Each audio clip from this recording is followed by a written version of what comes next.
And that is the last time I'm eating that before live. Oh, hey, Pumpkin. Hey, Bunny. Guys, what's going on with your hair, Jitty? What's happening? Um, Welcome is what I was going to say is welcome.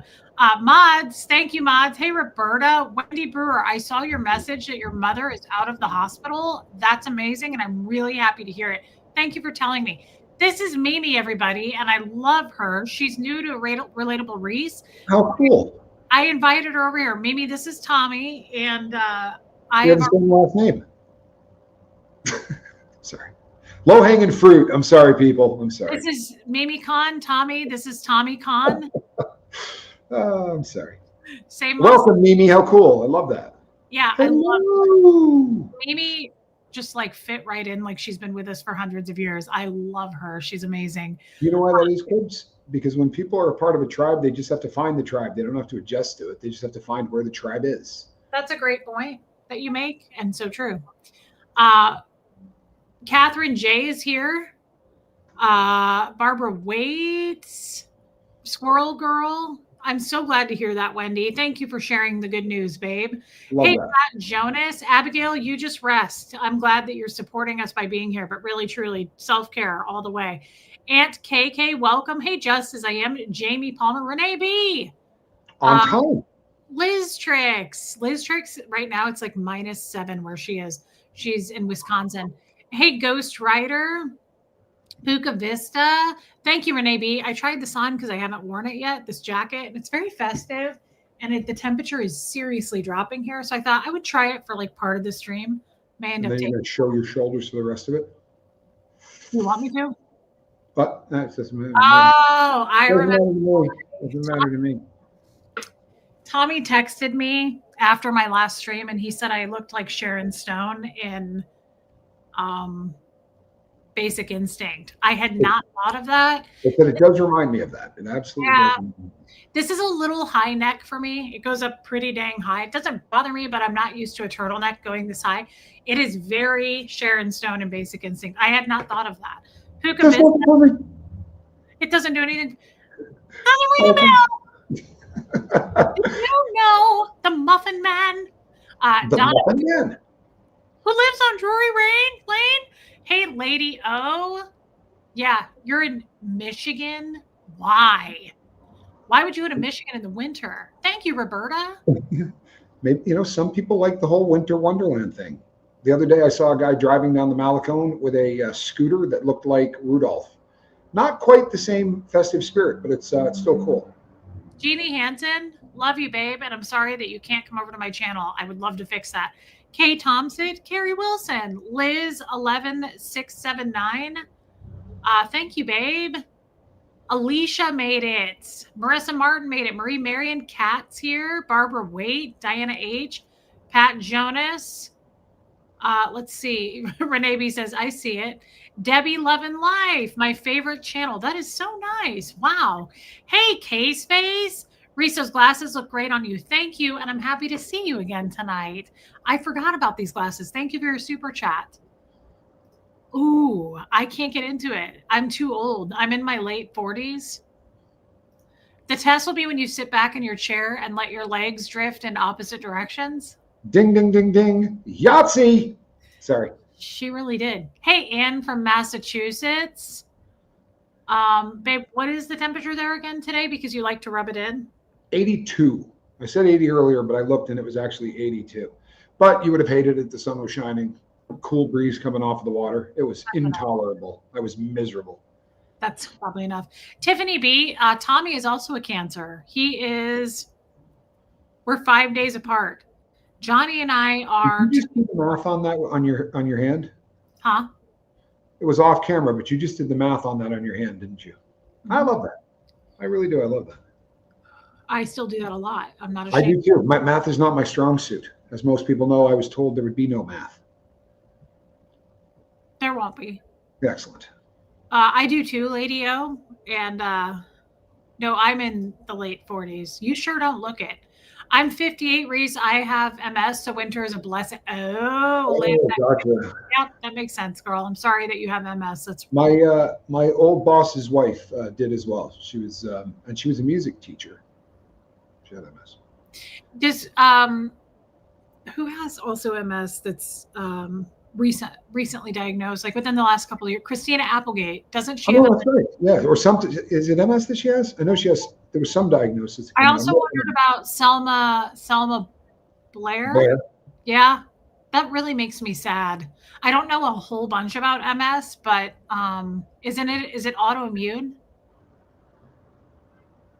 No, I don't think so. I could be wrong. It's It's not muscular. correct. I do believe it is a muscular thing. Okay. I know it's really, really sad and debilitating. Well, and there are different levels of it. There are people that are super affected by it, and there are people who are not. My boss's wife, like there were times that it didn't really affect her much, and then there were times that it was really tough on her. It just sort of varied. But they lived on Lake Ontario, on the New York side. They lived in a place called Honeoye, and it was always cold, and she preferred the cold as well. And Terry Garr, I loved Terry Garr, one of my absolute favorite actresses. She was so funny. Speaking of actors that died, did you see that guy that died today? The guy from The Mask and the guy from Pulp Fiction who played the gross cop at the end? He played Dorian in The Mask. He was the evil. Oh, no way. Yeah, he's young. He died today. Yeah, he's really young. Do we know what from? No, I didn't. And that is autoimmune. So you were right. Okay, I thought it was autoimmune. And well, it's you're pretty damn sharp, kid. Huh? You're pretty damn sharp. I'm serious. I'm known for it, babe. I'm known for being sharp. You know what, Quibsy? You are known for being sharp. As you learn things, you don't forget them. You're in the process of learning constantly. And when you learn something, you don't forget it. His name was Peter Green. I liked him. He was in a lot of stuff. I do have a good memory. I loved that guy in The Mask. I thought he was great. I can't say I loved him in Pulp Fiction because that whole scene just destroyed me and really scarred me. He was great in that scene, though. I mean, that character, Zed. Look, Zed, I mean, you're playing Zed's dead. It's not a bike; it's a chopper. Zed's dead. Hey, Angie Mo, I have to say, I love though. I've told you this 100 times, but you remind me. Hey, Wanda, you remind me so much of Bruce Willis in Pulp Fiction. You know, Johnny, when that movie came out, Johnny said to me, "You need to see this, and you just need to see the scene where Bruce Willis is sneaking to go into the apartment where he's trying to go back and get his watch." He's like, you haven't seen yourself from the back. He said, but I've seen that look a million times where you're doing that sort of sneaky criminal kind of run. And he's like, it's so you, it's incredible. Well, that's not what I mean by it. I know what you mean, but I love how he is with his little French girlfriend in the end. I just think he's so cute. He's like, get yourself some blueberry pancakes, baby. And she's like, she calls him Booch blueberry pancakes. Blueberry pancakes. It's so cute. 8 degrees Fahrenheit. Plus, Bruce Willis makes me really sad. That whole situation makes me so sad. I loved Bruce Willis. Absolutely, my biggest fear in life would be to lose the ability to communicate. It would just be really cause of death not reported yet. You know what? Anytime when they're really young like that, and I know I'd become a cynic, but every time we lose somebody that's that young, I think even before the news comes out, I'm like, oh, that's probably not something good. Yeah. Hey, Diana H, prayers for you, babe. Amen. I hope it does not. I love Diana H. That makes me sad. Hey, Audra in Denver. 14 degrees in Nebraska. I'm from Omaha, hometown. I don't want to go back this time. I never go back home during the winter time. You know, it's funny. I have my air conditioner set at 21. That's enough. Audra in Denver, Peter Green died, who we were talking about Pulp Fiction. He's the cop that was the creepy. Zed, the guy in the pawn shop in the basement. Yeah. Kind of hard to forget him. He also played, I remember his name was Dorian in The Mask. Dorian, yeah. Boyfriend of, what's her name? Means nothing to me. Couldn't remember her name. I forget those people. Oh, Cameron Diaz. I really. Oh, that's it. Cameron Diaz. She's so average. I have forgotten. You would really love her because she has such a short inseam, like me. Yeah, that Yeah. usually flips the switch. Oh, really, Liz? That's crazy. Hey, little bubble. Zed's dead, baby. Zed's dead. Yeah. Yeah, that's sad. Yeah. That was a great movie. I haven't seen it Pulp in a Fiction? long time. You Yeah. know what? Here's the thing, like that scene is disturbing as hell, but Quentin Tarantino has a way of making you hate a character and then making the character get exactly what he's got coming. And watching Bruce Willis pick out all of the different implements he could kill him with. I mean, when you see that the first time, you're like, yeah, go with the hammer. Ooh, go with the chainsaw. You know what I mean? It's Tarantino's like him or not, he's a really different director. If you watch things and you sort of study cinema, he's nothing like anyone else. He really is. His movies are very, very unique. Now, I love that, Wendy Brewer. I will say I have not seen every Tarantino movie. I don't know if you have. Some of his movies I can't watch; they're too heavy. Django really rocked me. I only saw it once. I couldn't handle it. Yeah, I didn't His like Django. last movie, I think, was I went and saw it in the theaters. Once Upon a Time in Hollywood. See, I've never seen that one. That was based on too late. I know. Based Manson. Yeah. He died yesterday. Okay. Mentioned he had a heroin and cocaine addiction, possible. I don't know. Did you see that Andy Dick? Andy Dick is shot out. I don't know what you're about to say, but Andy Dick, I've been following him and I don't mean following him, I mean following he's really in bad shape. Yeah, he is. Did you see he collapsed or like they found him, he like OD'd yesterday? No, but it would probably be the 7th or 8th time. Oh, okay. Yeah, I loved Inglourious Basterds. That's my favorite Quentin Tarantino movie. Yep, that was a great Tarantino movie. That is my favorite. Once Upon a Time in Hollywood was weird, and it was like 3 hours long, and I didn't fully get it, but I did like the end scene. Django was too rough for me. I have not seen, what was that? Like, is Boondock Saints or something his? No, that's not Tarantino. You're thinking Reservoir Dogs. New York. Gangs of New York that's not Tarantino either. I promise you sure? It's not. Yeah, it's Martin Scorsese did Gangs of New York. Somebody can look that up, but I'm pretty sure it's what am I thinking of then? You're thinking of Reservoir Dogs. Reservoir Dogs. My first husband was obsessed with Tarantino, but his favorite director was Scorsese. Yeah, Martin Scorsese's a good director. Yeah. Hey, Jeremy Fowler. I liked Reservoir Dogs. It's a really well-made. It's a well-made film. Hey, whine a little bit more. Hateful Eight, I didn't see, but I will. I did not see that either. And sadly, the ones I haven't seen, I'm probably not going to be able to. I almost take back Inglourious Basterds being my favorite. The Kill Bill movies are so good. Hey, Nicole Bell. I love the Kill Bill movies. Yeah, I liked Kill Bill. I've seen them a bunch of times. I don't know. There's too many of them. You know what I mean? It's like it's a commitment, and you got to watch all of them. But I did enjoy the films. What? There's two. And they're long as hell, though. Put them together, and how many hours is it? It's a really long film. That's the weirdest thing I've ever heard about a Kill Bill review. They keep you on your seat, though. It's not like it's boring. The other thing about that is, like, if you watch the early stuff, like even the I can't remember the name of it. We were just talking about it. The one that our guy was in, Bruce Willis. Pulp Fiction. Like the violence in Pulp Fiction, he went the exact opposite way. Like when they go in and kill the dudes in the scene where they go and look at the big brain on Brett. Look at that scene.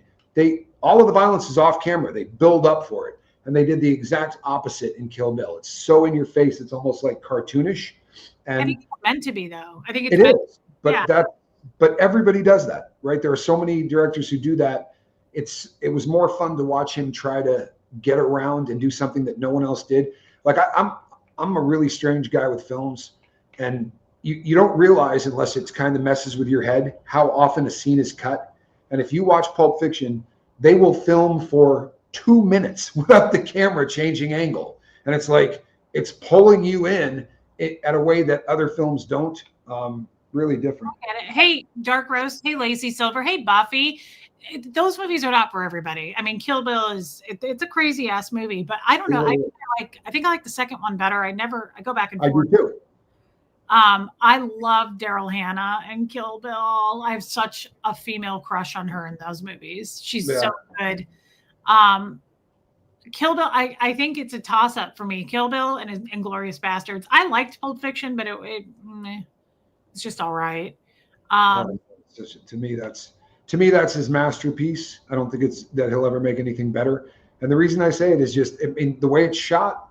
I mean, even if you just take the scenes, it's not a story, right? There isn't really a logical progression that goes through the whole film, and nobody cares. It's a very unusual film the way it's put together. It's like vignettes. It's like small little plays that you watch one after the other, and those don't often do well, especially in theaters. Really, really different.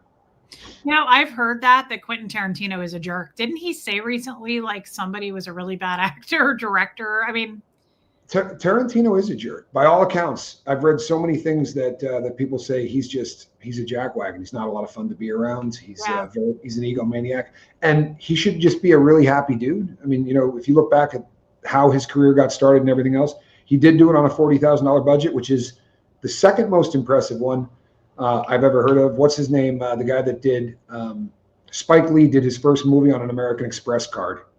Did the entire first film on an American Express card. That is admirable. That's pretty cool. I like stories like that. I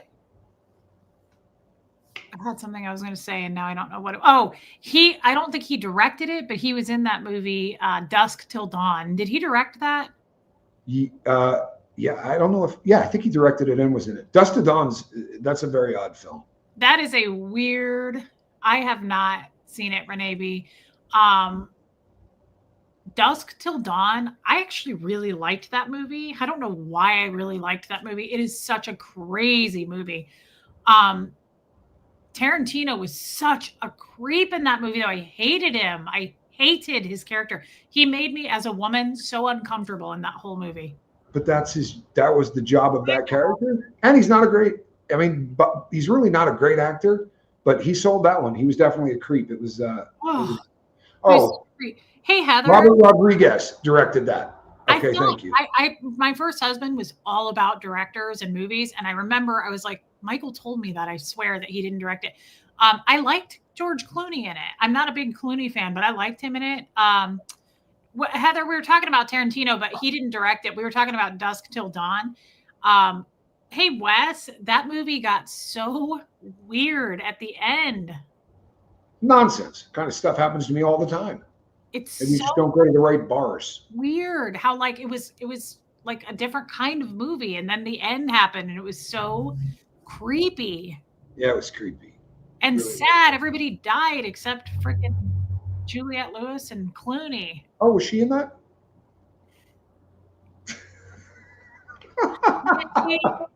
Richie. Stuff.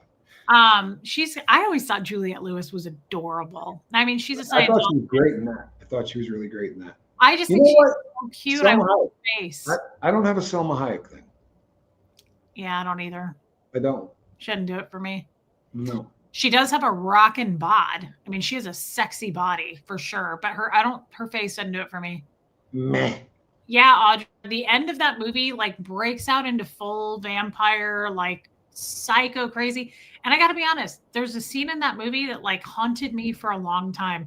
Do you remember the cool dude, the really built, like really strong black guy in it? Yes. He was really cool. He had the cigar. Yeah. When he gets bit by a vampire and he turns around and his whole face, like, remember how his face stretches into a demon? Oh my God, that freaked me out. None of the other vampires in that scared me. That scared me when his face did that. But you know what that just reminded me of? Remember another great movie? Guys, this wasn't supposed to be about movies, and we'll stop in a minute. A movie that I love. I could watch it over and over. The Devil's Advocate, Al Pacino. Yeah. Remember when remember the demon faces when the ladies look and like her face stretches up really big? That freaks me out. It's like a Black Hole Sun video. I don't know if you saw that music video. I did. Soundgarden. Remember how their faces were like melting? It was so creepy. That freaks me out. Yeah. Great, you know, top-notch acting on Keanu Reeves' part. Say what you will about Keanu Reeves. The man does a fantastic accent. It's a little early for scripture.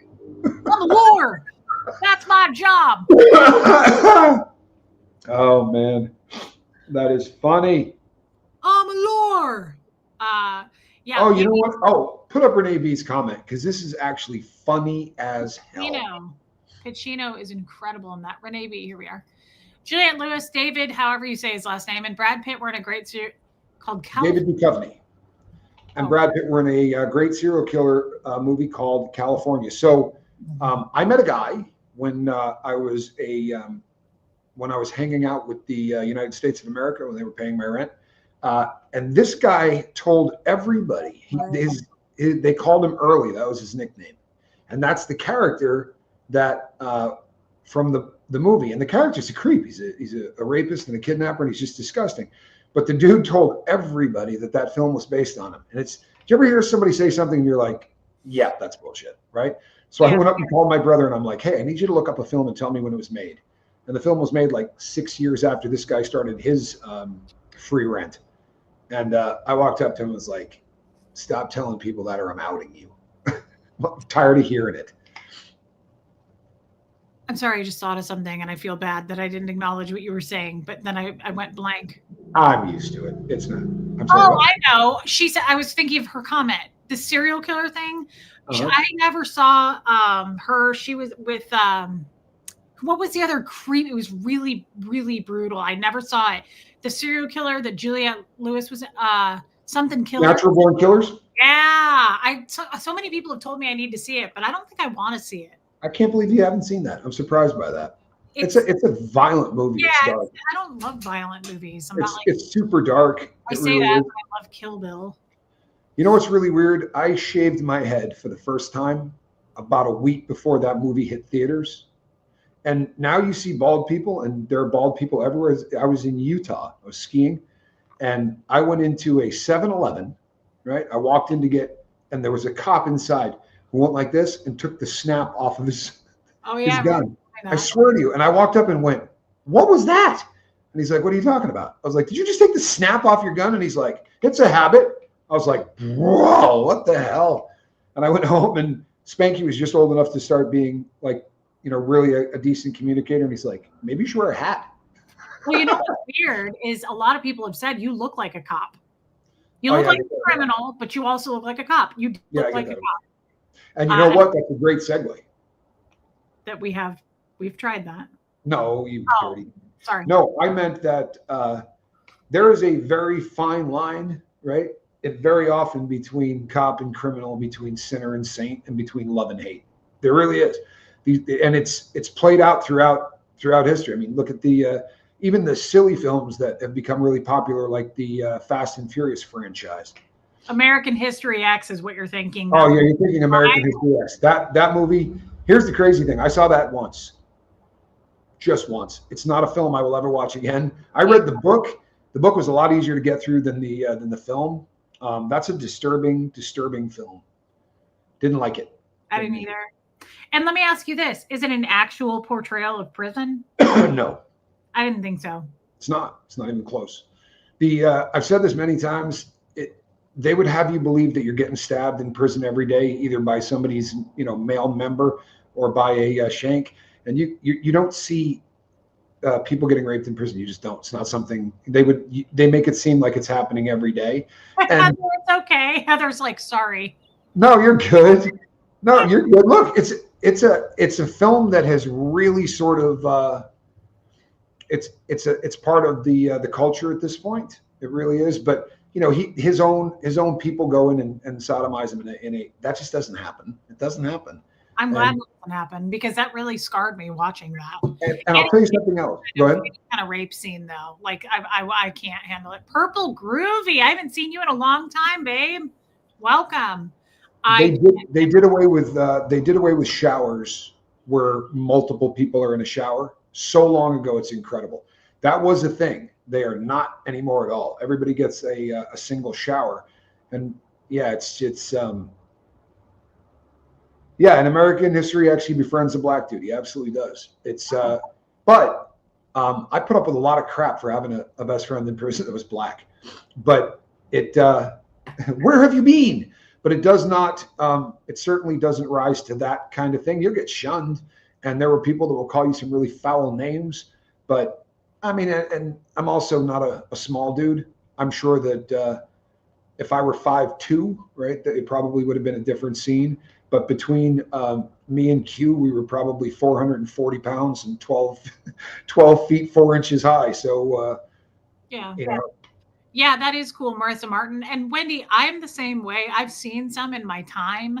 I don't watch that kind of stuff now. That's why I don't want to see Natural Born Killers. I really I don't watch a lot of movies anyway, but I like feel good movies, funny movies, lighthearted movies. Like I say that, and then I said I love the Kill Bill movies. There are a few that I love The Devil's Advocate. That is such a good movie to me. As a matter of fact, I kind of want to watch it again. You told me we watched it together. I don't know, within the last year and a half, maybe. oh yeah. Oh, I retired from corrections here in Idaho. Maybe that's cool. I didn't know that. No, I'm not saying that it doesn't occur, but when you watch films, it's happening like this, right? And it's happening out in the open, and everybody knows it happens. There are people that get victimized in prison, but if the fellas, if the white boys found out that you did that to somebody, they're going to kill you. Like it's not something that's acceptable among the fellas. And in the films, you'd have everyone's high-fiving, like, let's go get this dude. And that has not been my experience at all. Yeah. But there are definitely predators, make no mistake. Silence of the Lambs is an incredibly feel-good movie, and I recommend it for the holidays. I still want you to watch Pretty in Pink. See, I've never seen a lot of those 80s movies. Oh, no, really? Pretty in Pink? Oh, it's I never saw any. The old Molly Ringwald movie I saw was the high school one. Breakfast. Did you just really say the high school one? Breakfast at High School or something. The Breakfast Club. Yeah. All of her stuff was high school movies. I mean, with maybe one exception, they were all kind of high school films. Hey, Kill Bill isn't the same kind of violence as Natural Born Killers. He goes so over the top with it, with the squirting and all of that. It's more like a cartoon. It's not really. Natural Born Killers is the violence is incredibly graphic and seems incredibly real. I don't want to see it. It's just different, in my opinion. Abigail, I've never seen The Sound of Music, and I don't mind a 3-hour movie as long as it's entertaining. I loved Titanic, and I cried my eyes out. I went and saw in the theater a couple years ago, The Irishman, 3-hour movie, kind of long, drug out a little bit. There are some movies that are long. I don't mind it. Yeah. I love John Candy movies, Wendy. I love the John Candy. Buck Melanoma, Molly Russell's Uncle Ward. It's the hat. The hat angers people. Oh, that's too good. Yeah, I want to see some of those old 80s Molly Ringwald movies. My guess is I would also love how all the girls dress. Oh, yeah. Yeah, no, you would. Is it Ringwald? I thought it was Ringworm. See, hey, Ringworm. Jim Carrey? What's that? Hey, Ringworm. I've never seen Gone with the Wind. And, Tommy loves Casablanca or Casablanca. I don't know how you say it. Casablanca. He wants me to see that. Is that a 3-hour movie? No. It's about an hour and 40 minutes, I think. Right in there. Me too, Barbara Waite. When he's like, how many times, what's your record for consecutive questions asked? You have a lot more hair in your nose than my father. Macaulay Culkin was so cute. I couldn't count how many times my family and especially myself have watched that movie. I can repeat all the great parts. It's a great movie. Are you talking about Casablanca, Mimi Khan? I thought she was talking about Uncle Buck. Gone with the Wind is 4 hours. Oh, I don't have that kind of time. I love old cinema, and I can, like when I watched Gone with the Wind, they did stuff in that movie they had never done in any other movie. They used a crane to put a camera on for the first time ever. So when you're looking, there's a scene where you see all of the people that have been shot in the Civil War, and they keep panning back, and people were expecting it to stop. And then it went up in the air, which had never happened. And in theaters, it was like, But by the time you see that movie now, it's like, You know what I mean? There was nothing in it that was like radically different. It was also colored. Babe, I loved Annie. Sure. Annie's fantastic. Well, you like musicals. I do love musicals. You better love Annie. I told you, love it. Do you know that I had such a crush on Albert Finney in that? I'm shocked. I'm poor as a mouse. I'm rich as a Midas. I want to tap dance to that. Sorry? I had an itch. What? Do you want to do it with me? Absolutely. My tap dancing is not what it used to be. You see this, woman, I will throw this thing across the room. I want to do it. I love that movie. I love Punjab. As you wish. I never saw that either. No, you didn't see The Princess Bride? Look at the look. Look, watch. No, but I'll tell you, Marissa Martin, I used to be in Kansas City. I used to go to live musicals. I had tickets and I saw Hello Dolly and it was so good. I loved it. Hey, Martin. Bride is incredible. Well, that's just like your opinion, man. I don't know what that film is. I'm here for the vibes. You know, I love that Colds and Crims episode. I've said it before when you acted out the scene from Annie for Tommy. I don't remember it. Do you? I don't remember it. You know what? I don't know that I do either. But in my defense, I'm old. I can do Annie. I can do Miss Hannigan. I can do Punjab. I can also be what? Mimi Khan is a bit of a genius. She's off to a hell of a start. You see that comment? I don't know who that is. Mimi Khan? Yes, you do. Who is it? Oh my God, a must, Reese. You need to see that. Our newest guest member. I'm not talking about. Welcome in. Okay, I don't know who Mimi Khan is. Did you know Mimi Khan was one of our guests. She's the new person that just came over. You invited her over tonight. I'm not talking about an actress. I'm talking about Mimi Khan. I just know her as Mimi. I don't think of her as Mimi Khan. Mimi. Yeah. Her real name is Nikki. Her grandmother's name was Mimi. Oh, I like that. Did I know Death Becomes Her as a musical? No, but I will tell you, it's a great, great movie. Tim Curry was in Annie. Yeah, he was a creeper. I love Tim Curry. He's just such a he's fantastic. Alive. I know, but he's not well. Yeah. You know, I loved him so much in Clue. Yeah. He was so good in that movie. I just, for me, it's the Rocky Horror Picture Show. I never saw it. Oh, Mickey. Her real name is Mickey. Her grandma's name is Mimi. She said that. There we go. Well, she says you really need to see The Princess Bride, and she's right. Okay. She's hitting right out of the park since getting here. You need to see The Princess Bride. Please write it down. Put it on our list of films. Oh my God. Little Bubble. Flames. Do you remember that in Clue? I do. You're missing, I'm not kidding you, probably 25 drop dead lines you'll use for the rest of your life if you see The Princess Bride. I haven't seen it. Oh, it's such a funny scene. He's so friendly. Look at his. Listen, everybody will appreciate this that saw this. There's a Hey, Bobo. Throughout the entire film, there's a guy trying to find the man that killed his father. And he's trying to hunt him down. And when he meets him, he wants to say, I am Antonia, right? He says his name. You killed my father. Prepare to die. And I was in a rehab group when I was getting sober. And there was a guy who said the same name. He had the exact same name as that guy. And I was sitting like this. I wasn't even looking at anybody. And I went, you killed my father, prepare to die. We were going around in circles. The person had to say his name. And I started to laugh, and the whole place went like a wave around the whole thing. Apparently, everyone had seen the film. That's cute, babe. And you're cute. You know, Adam Sandler is a toss-up. I like Adam Sandler. Tommy doesn't. And a lot of people say this. He plays the same person. There you go. He's done I'll just do the entire show like this. Huh? This is how he does every single. I'm sorry, it's this way. This is how he does every single movie. You don't see him straight on, and it drives me. I'm Antonio Montego. You killed my father. Prepare to die. Babe, you got to let it go about his ear. Look, hey, I got messes up all over my face, right? I got a big scar here. Like, live with it. But he says, you're not filming me that way. Tim Curry, unfortunately, had a devastating stroke, but the Rocky Horror Picture Show is a classic. And Reese, you need to see The Princess Bride. Seems to be a recurring theme. Everybody is believing that you need to see The Princess Bride. Okay. You know, I have to say, Tim Curry, I don't know anything about his private life. He didn't seem to do Hollywood much to me. He seems like a really cool guy. Like, he just seems like a really would the word be versatile? Like he is not typecasted. He does all kinds of stuff. I think he is such a legend, and I don't know why I say that because I don't know a lot about him and I haven't seen a ton of his films. Oh, he's a legend. I just like him a lot. Like I feel attracted to him, like his heart. He seems like a cool guy.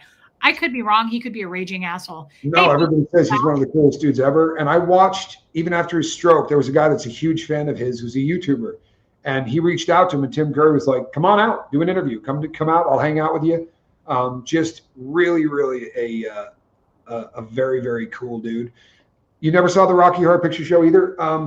It's 50 years old this year. And Reese, this was like Rocky Horror used to play at certain theaters 365 days a year at midnight. And when I like it, is it funny? Like, what is it? It's a musical. Meatloaf is in it. Tim Curry is in it. Susan Sarandon is in it. I mean, there are so many incredible stars, but he plays the Dr. Frankenfooter. The songs are fantastic. It's a fun movie, but it's audience participation. So people dress up like the characters. You know, when they go a toast and they hold up the glass, everybody throws like toasted bread at the screen. And Reese is a Rocky Horror. Was it before I was born? Well, it's 50 years ago, Sunshine. So of course it was decades before you were born. What? Tim Curry was in a movie and Susan Sarandon 50 years ago? They're not that old. Want to bet? How old are they? I thought they were like in their 60s. How could that be right? They'd have to be like 100. Chow Yun Smut. Cricket, my friend, back me up on this. I know she's a Rocky Horror fan. We've talked about it before. The Sweet Transvestite from Transsexual Transylvania. Susan Sarandon almost died from filming the rain scene. There was no heat in the castle they filmed at. So there you go. And you know who else was in it? Help me. Who played her husband in that? I can't think of his name. 80. Susan Sarandon is 80. Yeah, I know all those songs too. How sad is that? 79 says, Wikipedia says Sarandon is 79. Wow. That makes me sad. I didn't know she was, I thought she was like. Hey, Thompson, have a good night. Love you, Kay Thompson. That's Barry Bostwick, thank you. He was also the guy that played Danny Zuko for the first time in Greece on Wall Street. The Room. It won Best Picture. It had Brie Larson in it. I saw it. My sister begged me to watch it, and I finally watched it. And I'm sorry I did. It's a very triumphant story, but Brie Larson is so pretty. I love her. It's based on, I think, loosely based on maybe Elizabeth Smart. She's abducted. Oh yeah. And the guy keeps her. I read her book. I don't think I would. Oh my God! And like he comes in and obviously assaults her and over, and she has a child in this room. And the kid's like 6 or 7, and she gets him finally one day. They train him long enough. She rolls him up in a carpet and they like trains him to not breathe long enough, and gets the guy to come in and says he died. He's dead because he got sick and he wouldn't let him get care. So he throws the rug in the back of a truck, and she gets the kid to unroll the rug and get out and go ask for help. It's crazy. It's so sad. I couldn't handle it. And then step to the right. Put your hands on your hips. Put your knees in tight and do the pelvic thrust. Let's do the time warp again. I went to Rocky Horror a lot. What do I think of Little Shop of Horrors? Is that a movie? Oh, amazing. I don't know. I've never seen it. Steve Martin. Great. And that's a Broadway show. That started as a Broadway show, but they made it into a movie. It does, Lady O, but it is a brutal movie. This is what we were talking about. I especially don't like watching movies that have any kind of sexual assault, but also anything with like abduction, kids, any of that is really, really hard for me to watch, which it's hard for all of us. It's not like You make one exception? There were no children in that. No, but there's abduction. Right, but Buffalo Bill abducts people that are of consensual age. Was she wide through the hips? Romy? Are you about a size 14? At least he's a serial killer that doesn't take children. Feed me, Morris. Yeah, it's a great film. I love Rocky Horror. I mean, I'm sorry. I love Little Shop. Guys, that was really dark humor, and I'm kidding. I mean, it's never okay to serial kill. I'm just saying at least he didn't take the children. He didn't take the children. Hey, Linda, I loved Sounds of the Lambs. My favorite. Oh, there's nothing creepy in that. I think you nailed it. My favorite. It's the hose again. Yeah, there's nothing weird about that. My favorite, obviously, serial killer always will be Hannibal Lecter. Yeah. Ugh. Loosely based on some really creepy people that they blended together. Yeah. But anyway. No, but not Dexter for me. I don't have the hots for that guy. I have the hots for Hannibal Lecter. Jason says Rocky Horror was 1975, Reese. I was not alive yet for quite some time. So here's the thing on films that are fairly modern. I checked out of watching films about 12 years ago. The editing in films has gotten to a point where it's like each editing scene is half a second, and we're used to that. If you take somebody that's never seen a film, like if they lived in the outback or the bush or somewhere where they've never seen a film, and you brought them in and they saw it like that, they would freak out, run out of the room, and have a nightmare. We grow up with it, and our brain takes all of those little images and reassembles them into something that we see. Like when you see a chase scene, they're cutting every second, right? Looking out the window, looking back. I have a brain injury that makes it so that if I watch those, I get a headache in seconds. I mean, literally, it happens so quickly. So I'm kind of stuck watching really old stuff.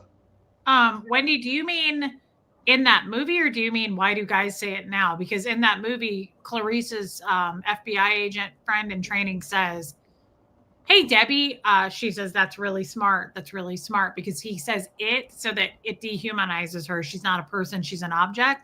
And that's why Catherine, who got abducted, the mother, who's the senator, goes on TV and goes, "Catherine's my daughter. Catherine, Catherine." She keeps humanizing her, giving her a name.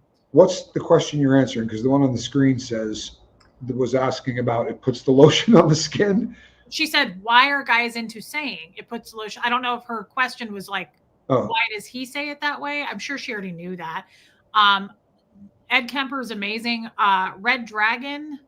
I loved Red Dragon. I liked all the films, but I thought that after the first one, here's the thing. I think Clarice sells that. I think that character and the way she pulls it off, I have a hard time. And anytime they do that, anytime they take somebody that, maybe won an Academy Award and then they replace it with a different actress or actor, I struggle with that. But Red Dragon wasn't. Red Dragon was the prequel to Silence. I know. But any of the sequels that, no, Red Dragon was all right. There's actually even a prequel before that, right? That had none of the characters, where it's just Hannibal Lecter in jail. I can't think of the name of it, but where he jacks the phone to try to call out. It's a really old film, and the first guy that played it wasn't played by the Hannibal Lecter from the films. Okay, I have to be honest though. I thought, what's the other Buffalo Bill quote? The one where we say, "Oh wait, she's a great big fat person." Was she a great big fat person? Very, very good, Mr. Warden. May I use your phone, sir? Yeah, she was a big girl. Can I use your phone? I lost my train of thought. Dang it. Oh, what's his name? Ed Norton. I thought he did a good job in that. I thought he played Will Graham. I thought he did a great job in Red Dragon. Yeah. Harvey Keitel was in that. I liked that movie. Now, again, that's a dark, very violent movie. What he does to the women in that when he kills them, and the mirrors when he puts them in their eyes. That was a tough one for me to watch, but I liked it. Yeah, that's. In fact, I was thinking of that when you were saying it. Those were Manhunter. Thank you, Cricket. See that? Cricket's on it. That came out long before any of the other ones, but it's not the same Hannibal Lecter, and it's not the guy that you're madly in love with. Babe, there's nothing I can do about that. He's 500 years old. He just wrote a book. I can't believe I haven't bought a copy of it. I can't believe he's still alive. Did you? I'm sorry. Was that take it back? Did you know that he was a raging alcoholic? I did not. You didn't? That's one of the biggest things. He's been going on a book tour. He's been doing interviews. He still goes to, I just watched today, he still goes every week to AA. And he was a bad drunk, and he talks about it. And I really like his stories about it. And he was saying today on an interview I saw, he was like, someone said, "Don't people recognize you?" And he goes, "Yeah, they do. And they don't." He goes, "It doesn't matter though. I'm still just a drunk like everybody else." Yeah, exactly. Just trying to recover. Yeah. How are you, Clarice? You know what my favorite line was from that film, honestly? He says, "And don't lie to me or I'll know." The way he says that. Tell me your worst memory of childhood, and don't lie or I'll know. I love that. Texas Chainsaw Massacre, not my cup of tea. But the coming attractions for the second one scared me so badly when I was a kid that I couldn't sleep for weeks. And it was just the stuff that the trailer that they put on TV. The screen was black and it said, after 20 years of silence. And it's like all of a sudden Leatherface is there and he's dancing with a chainsaw above his head. I was like, ran upstairs. Didn't want any part of it. Like, I'm out of here. He's like that. I can't believe I saw The Hills Have Eyes. That was such a torturous movie. Why would you have done that? I was in my 20s. I was dating that guy, JD, and he put it on, and I'm so depressed that I saw it. It ruined me. Did you know Ted Levine was in that? Buffalo Bill? He played the dad. Yeah, that's not a film that... He played the family's dad, and he was a good guy for once, and they tied him to like a stake and burned him to death. Oh, how pleasant. They set him on fire. I love a good feel-good movie. Was that Disney? I missed that one. You know, I get that he played Buffalo Bill, but I don't think he deserved that. Again, so Wendy Art scared you too, correct? He wasn't stealing children. No. He was abducting women of age. Anyway, this is going to be a little bit more of an obscure, scary film, and not like the ones you're describing. But have you ever seen a movie called In the Mouth of Madness? No. Well, we're all adults here. I was a skier and I was competing, and a guy said to me, "Hey, you want to see a movie?" I said, "Sure." He's like, "It's called The Mouth of Madness." And I go, "What kind of film is it?" He goes, "It's different." And then we proceeded to eat mushrooms.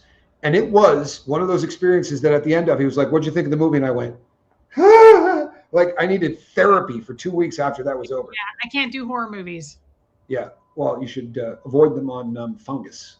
Another one I saw that was a horror movie, I was dating that guy, was House of a Thousand Corpses. Where do you find these guys you date? Hey, babe, I got an idea. Let's watch this. Who directed that? What's that? Who directed that? It was the singer dude. Oh, The Exorcist was terrible. I'm with... I saw that when I was like 6 years old. I peed on my aunt's couch. Yeah. I'm not into it. I don't do horror movies. Rob Zombie directed that. That's right. Are you going to sit here and say, I don't do horror movies after you wrap off that every guy you dated other than me took you to one? Yeah, that was in my 20s. I haven't so far. I haven't thus far. Man on Fire. Great movie. Oh, don't. Wendy Art, don't. Because God forbid she doesn't know what the film is. We'd have to explain it to her. I've heard it was really bad. Reese peeing on the couch for years. Yeah, absolutely. There's no shame in that. Yeah, I can't do those kinds of movies. You know, I told you about that. Remember the dream I had the other night? I don't need to. Yeah, I don't need to be doing movies like that, guys. I had a serious dream that was like The Exorcist. That's because you keep letting the previous men take you to terrifying films. Yeah. You know, I'm 41, right? I was 21. So this was. You're how old? You liar! 41. I told Tommy I was 33. Yeah, she's been consistently telling me that. In fact, we've been together 3 years. You're still 33. Yes, Renee B., I did see the Human Centipede. It was an accident, honestly. And it was pitched to me as, this isn't like scary. This is just funny. There is nothing funny about that film. Yeah. I like old movies, man. I really dig. I dig classics. Yeah, and also just to add to that, because Kansas City was a huge scene for it. Another thing I'm terrified of are haunted houses. Why would you do that? I'll pass. It's not my get down. Yeah, same here. Not really my get down. We really have no intentions of talking about movies. Do you want to switch subjects? Well, you know, I tried to pivot earlier, but into relationships, but I don't think it's a bad idea. This is, I mentioned on the past stream, the scariest movie for me was Poltergeist. Yeah, that old man. I've told this story too, but I was standing near a graveyard with my brother, and a guy walked by with a hat just like that, and we were young, and we were just standing there, and this guy went walking by, and he stopped, and he looked at us, and he went, "All of those people are dead." And my brother and I went like the cartoons. Disappeared. There was a puff of smoke. Like, I stopped running about 6 minutes ago. I have the Ezra Miller Show done. It's in the box ready to go. So you'll see it. I promise. You know, another scary movie though that I did like and I stand by is The Shining. Oh, that. How old were you when you saw it? I don't remember. I was married to Michael when I first saw it. He loved that director. Can't think of his name right now. What was his I name? was probably 7, and I went to a sleepover at a guy's house, and his freaking genius father took us to see The Shining. Kubrick. Stanley Kubrick. And I stopped peeing the bed like 6 minutes ago. The Shining scared the ever-loving poop out of me. And then I saw it later in life. I'm like, I'm going to watch it. I'm going to get over it. And it still creeped me out. Really? See, that movie didn't. I mean, I thought the acting was so good in it. Also, I loved what's her name? I can't think of her real name. Olive Oil. She's all oil. Yeah, in it. I loved her in that movie. I thought she did great. All work and no play makes Jack a dull boy. I got through almost all of it. Like it didn't. I was doing fine until those kids started. Those 2 girls came out. I hate the imagery of scary children in films. In The Mouth of Madness did that a lot. Like all of these like creepy kids and oh man, I have an idea. What? Let's change the subject. Well, I will say, as far as The Shining goes, Shelley Duvall, that was it. Her name's Wendy in the movie. I fast forward in that movie, the twins in it, and then the scene when he goes into the room where the lady's in the bathtub. I can't watch it. So you fast forward through the 2 scenes that ruined me as a child, and you're like, that movie doesn't scare me. Those scenes were the ones that ruined me. I was 7. I'm not going to hurt you. I'm just going to bash your brains out. Pet Sematary. I don't remember Pet Sematary very well, but there was another Stephen, what's his name, King movie. Did anybody see it called Sometimes They Come Back? No, but it sounds lovely. Another Disney film? I remember that when I was little, and I feel like no one saw it. Another movie called, now this one isn't scary, but it had Juliette Lewis, and she was so young, and it was called That Night. Did anybody see that? I loved that movie. But they're asking, do you know Damien? Apparently Reese dated at least 6 of them, right? Because that's how she saw all these films. What's up, Damien? What's a Damien? It's somebody's name. What's wrong with Damien is the scary kid from The Exorcist. Oh. And that's why what's his name drops it in the film. What's up, Damien? I don't really remember it. Chow Yun-Fat, of course, Cricket, you would know. Juliette Lewis is a Scientologist. Yeah, I always thought she was so cute, though. She's got a band right now that she actually has a great sound. Yeah. Oh, yeah. She's had her band for a long time. I just think she's really pretty. I always have liked her. Okay. Debbie, did anybody? my sister told me that, Debbie, Yellow Jackets. She said I would like that. What'd you say, babe? Max Devlin Returns. Max Dugan Returns. There you go. Max Dugan Returns. There you go. A film that doesn't scare the crap out of people. Can we change the freaking subject? Jason Robards is one of my favorite actors. I loved him. I loved him in Parenthood. I loved him in Max Dugan Returns. Great movie. That was not Matthew Broderick's first film. His first film was War Games, but he was young in Max Dugan Returns. Yes. All right, go on then. We'll change the subject. Damn. We're waiting. Well, one of us doesn't need to go to sleep thinking about all of the terrible films that they've seen that they didn't enjoy. You can go ahead and have another nightmare. Dream the other night. I had a possessed child trying to kill me in a dream the other night, and it picked up Bo and threw him over a balcony and killed him. Well, thanks. Do we have any other shitty images we can put in my head? Anyone? Huh? I was the one who had to suffer through it. It was a horrible dream. It was terrifying. It was like a 4-year-old boy, and it was a demon, and it picked up Bo and killed him in front of me. Yeah, it was terrifying. I woke up sweating. It was really awful. And luckily, I woke up sweating, and I looked to my right, and I was like, oh, thank God. And Bo's whole a-hole and balls were like right in my face. That's another one of those. Have I seen any Monty Python? I've seen all Monty Python. Love Monty Python. Hey, Chicka Cola. Good to see you. Shall we play a game? You can change the subject now. Well, you know what? This actually almost seamlessly goes into it. This was the perfect prelude, and I'll tell you why, right? This stuff, look, there are people that can go into films and watch stuff like that, and they laugh and they walk out. And then there are people that go in, and part of it sticks with them, right? Forever. And as human beings, right? If there's something that programs us that makes us nervous later or makes us uncomfortable or whatever, we tend to not do it. That shit changed when social media came along because it's insidious, and you will get on something and go, you know what? I watch this. It's literally people who put stuff out that's just soul wrenching and soul stealing. I was talking to Reese earlier today, and there are fans of mine, right? Fanatics, not subscribers. Super right? fans. I just call them fans because it comes from the word fanatic. These are people who, for the last 4 years, make videos about me. It used to be every day. They're losing steam. Now they do 1 or 2 a week or 3 a week. But I'm literally That's too bad. a focus of these people's lives, right? To the point where it destroys heart, soul. You can't think of any example in real life where this happens. For real. People get divorced and have the ugliest breakups in the entire world. 3 years later, they're both living their lives. They're happy as shit, right? They're not going back and going, I'm going to kill you for the rest of your life. But if you say, you know what, you acted like a jerk in my chat, I'm going to block you. You can get people that are going to spend the next 25 years calling the cops on you, right? Doing these crazy things, jumping outside.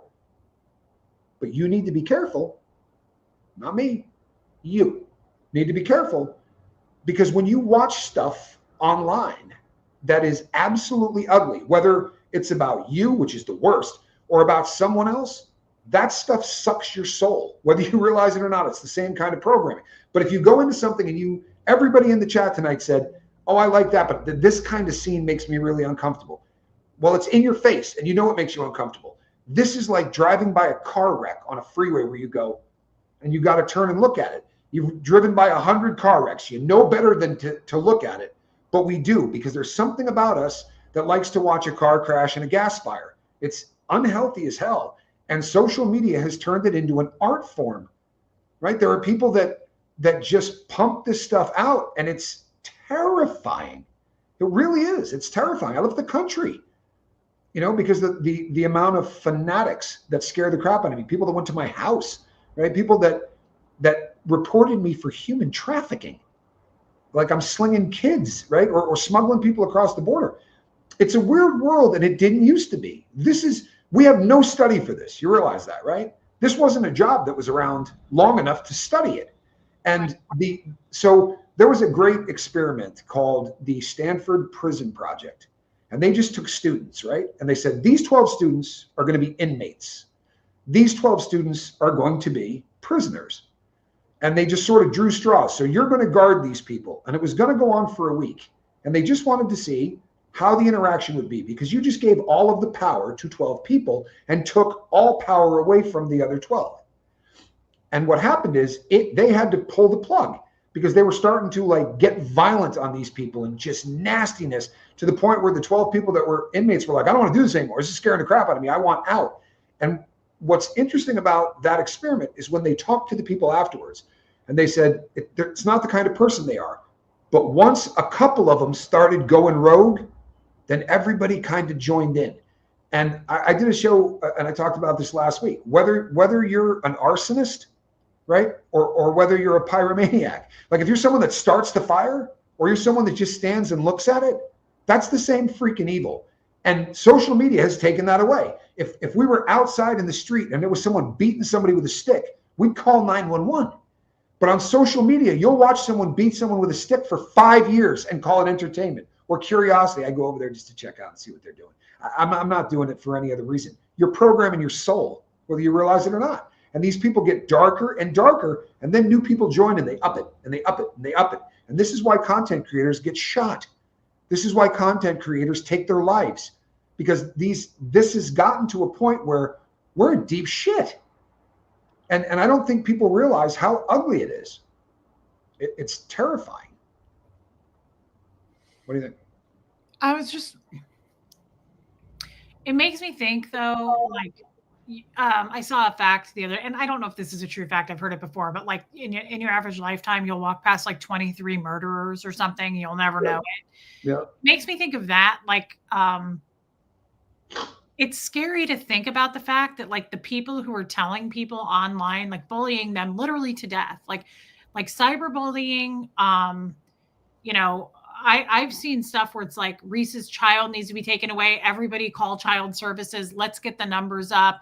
Everybody unsubscribe. Don't give this woman $1. She's a documented child abuser. Things like that are totally false allegations.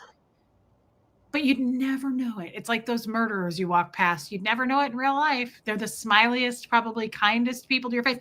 They're the same people that would go, I go to church on Sundays. I'm a Christian person. Like, it's gross because you don't know.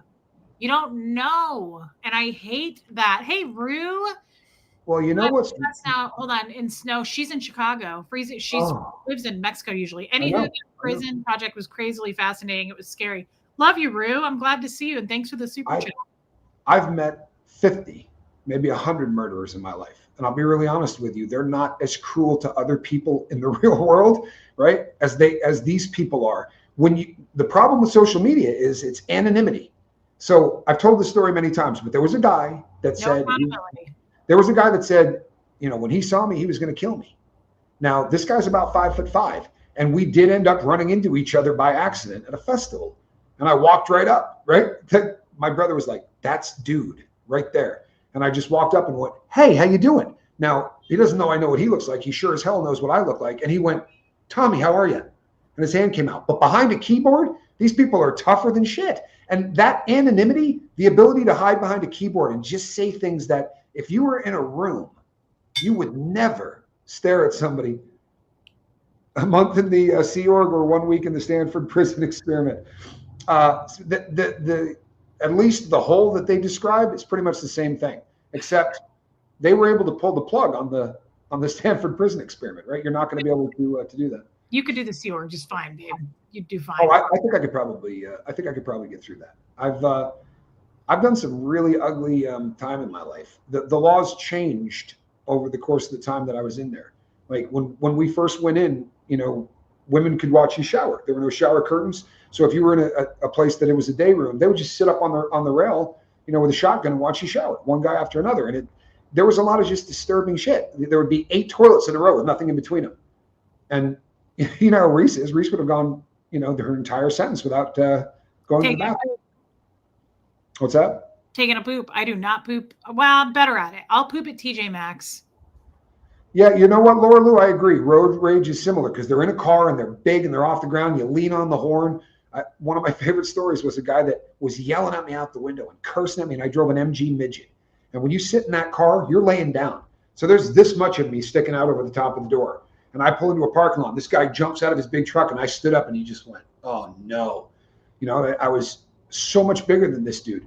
But Ann from Massachusetts nailed it. There's no negative consequences to anything people do. There are content creators that can go out today and say, Reese got arrested 2 days ago for doing this, this, and this, and make the video and leave it up, and nothing's going to happen to them. And make money on it. Absolutely. No accountability. I watched a true crime thing today. I was talking about it on my show. I watched a true crime show that talked about a murder that took place in Seattle that was solved 24 years after the fact, right? It didn't occur. As I'm watching it, I'm like, this doesn't sound great to me. This sounds like bullshit. So I go and look the case up. No such cop, no such case, right? It was the most bizarre thing. And it had 45,000 views in 4 hours, 3 hours, something like that. What would happen if we did something like that? Say that one more time. What would happen if we made a stream about somebody and it was totally false? Like what nothing. If we did? Absolutely nothing. Yeah, I don't know about that. You can get You're sued. wrong. Defamation? What's that? Defamation?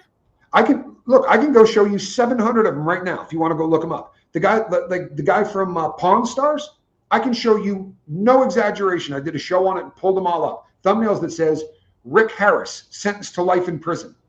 He's not doing any time. Nobody gets in trouble for anything they do. This is the public square, and this is getting litigated all through Congress. The public square used to be literally like the village green in the middle of the town, and you would put a box and stand on top of it, and you would yell out to people. And free speech said you could say whatever you wanted in the public square. But there was nobody at the public square going, all right, it's $5 if you want to come listen to this. YouTube is making gazillions of dollars on this. But this is what YouTube says. Hey, we don't police this stuff. That's not our job. This is free speech. People can say whatever they want. We're just a public square. You're getting paid to be a public square, right? The person would have to prove that you knew it was false, at least in Canada. Half of these, I see those all the time about the cast of Pawn Stars, every one of them. And it'll say, this guy convicted of rape. Didn't happen. And there's Chumley, right? I couldn't think of his name. Thank you, Rue. Chumley, convicted of rape. Chumley, they raided his house and found guns, drugs, and a kidnapped kid. None of these things are true. And they're like this. And if they do get enough complaints, they'll take down the channel, which is AI generated anyway, and they'll start with the next day under a different name and put the same videos back up, because it takes so long to go through the process of having bullshit removed that it's just not worth it. And after you've done 5 of them, you're like, man, screw this. I've never talked to a human being at YouTube. When people first started going after me, I would complain and I would put the stuff in there, and they would get to the point where you put your complaints in. You can't talk to a human being ever, ever. I don't think there's anybody alive that works at YouTube. It's all automated. I'm not kidding.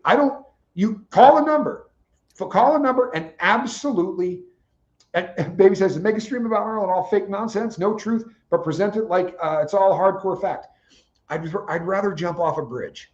I really would. I understand what you're saying, but I'd rather jump off a bridge. It's so disturbing to me that this is now the world that we live in. And honestly, you might be joking, and I'm not busting anybody's balls, but this is exactly kind of what happens in the real world. The guy that shows up goes, just make a video about it, say anything you want. And the next person goes, screw that. Put up the number to the Department of Homeland Security on the bottom of your screen and tell them to call and report me and my brother, because we want them dead or in prison by the new year. That's no joke. That was done to me. And I reached out. They had, what was it called? The death pool for Tommy Scoville. When would Tommy overdose on heroin? And they were doing shows on this. What day is he going to die? And you just have to sit there and go, my kids see this shit, right? My family sees this. It's just absolutely disgusting. And Martin says, I'm just going to highlight this comment because you already answered it. I don't do that kind of content. And I don't hate her. Like, I don't hate people like that. She hates me. I don't hate her. Like, I don't want to blast people. I don't want to fight people. The last woman that Tommy and I talked about, I'm not going to name her again. She came into my backyard, right? She went to my mom privately behind the scenes. She was lighting a fire. She was lighting a fire to get people to call and report me as a mother. Now, I don't care. People do it. But there's a difference to me. If you come over and you throw those kind of shots and you make it that personal, of course we're going to. Especially if you hide behind a keyboard. Like, I don't answer people that have channels, because from the time I started, I'm like, I'm not doing this, right? If I engage in this, these assholes got exactly what they want. Now my audience goes over to see who they are. This is a business model for these scumbags, right? We come on and we make content. You like it, you don't like it. I talk about true crime, Reese talks about true life, and we just sort of go through the stuff. If you cannot create, if you can't sit and talk and laugh and do all of that, right? This is one of those situations where all you got to do is find someone that's got 20,000, 15,000 subs, 10,000 subs, and make a video that smokes them, because the next time they go in, they're going to see your name and they're going to go, oh, I love Reese. And they're going to go over there. They're hoping to pick off 2% of the audience who goes, yeah, she didn't respond to my emails either. F her. And then they jump on their ship, right? It's parasitic content. What a beautiful way to put it. I put some really cool stuff tonight. As a matter of fact, I kind of want to play it here. It's like 30 seconds, but this was, since we're talking about it, I thought this was such good insight about basically like, listen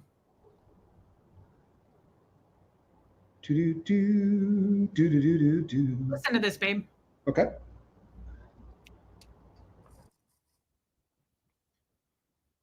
Don't judge me based on what you heard. The same way those people talk about me is the same way they talk about you. People who gossip don't have loyalty. They have a hobby. If they bring mess to you, trust me, they carry mess about you. Don't judge me based. Okay, that wasn't it, although that was really good. And this same guy said this. This is so true. Someone has an issue with you and tells everyone except you.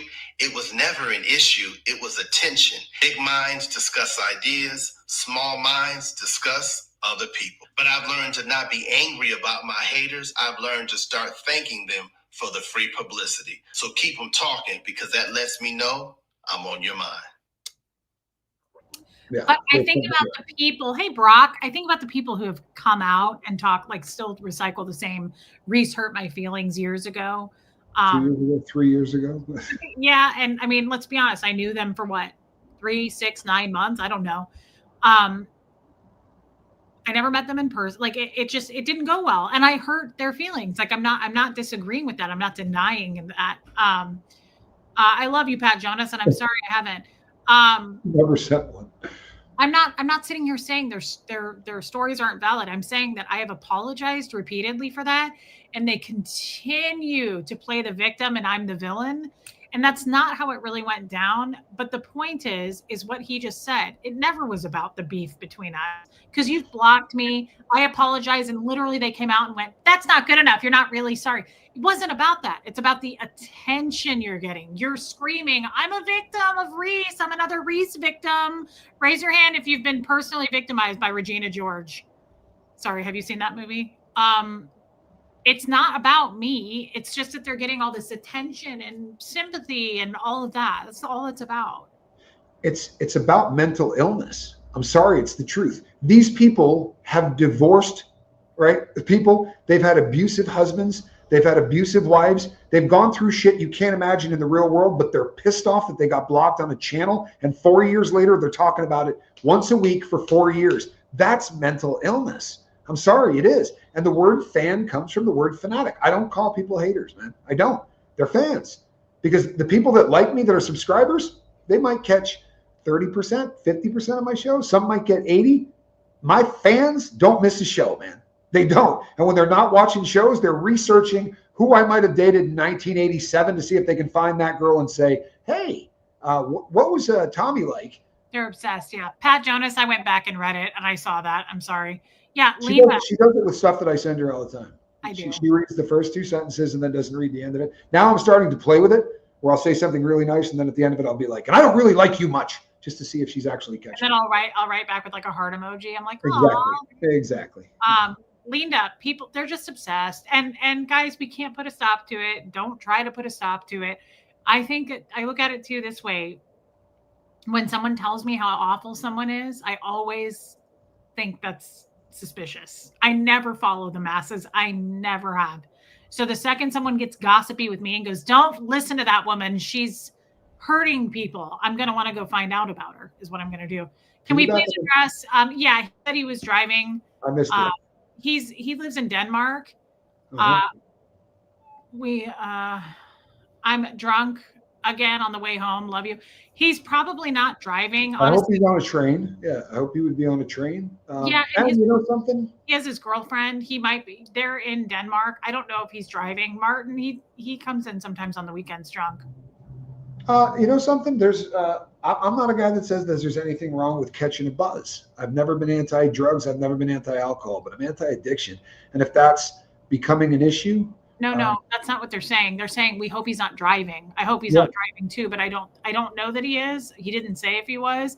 Martin, I hope you're not driving a vehicle, man. Really hope you're not driving a vehicle. I don't care that you're drunk. Too many people to drunk driving.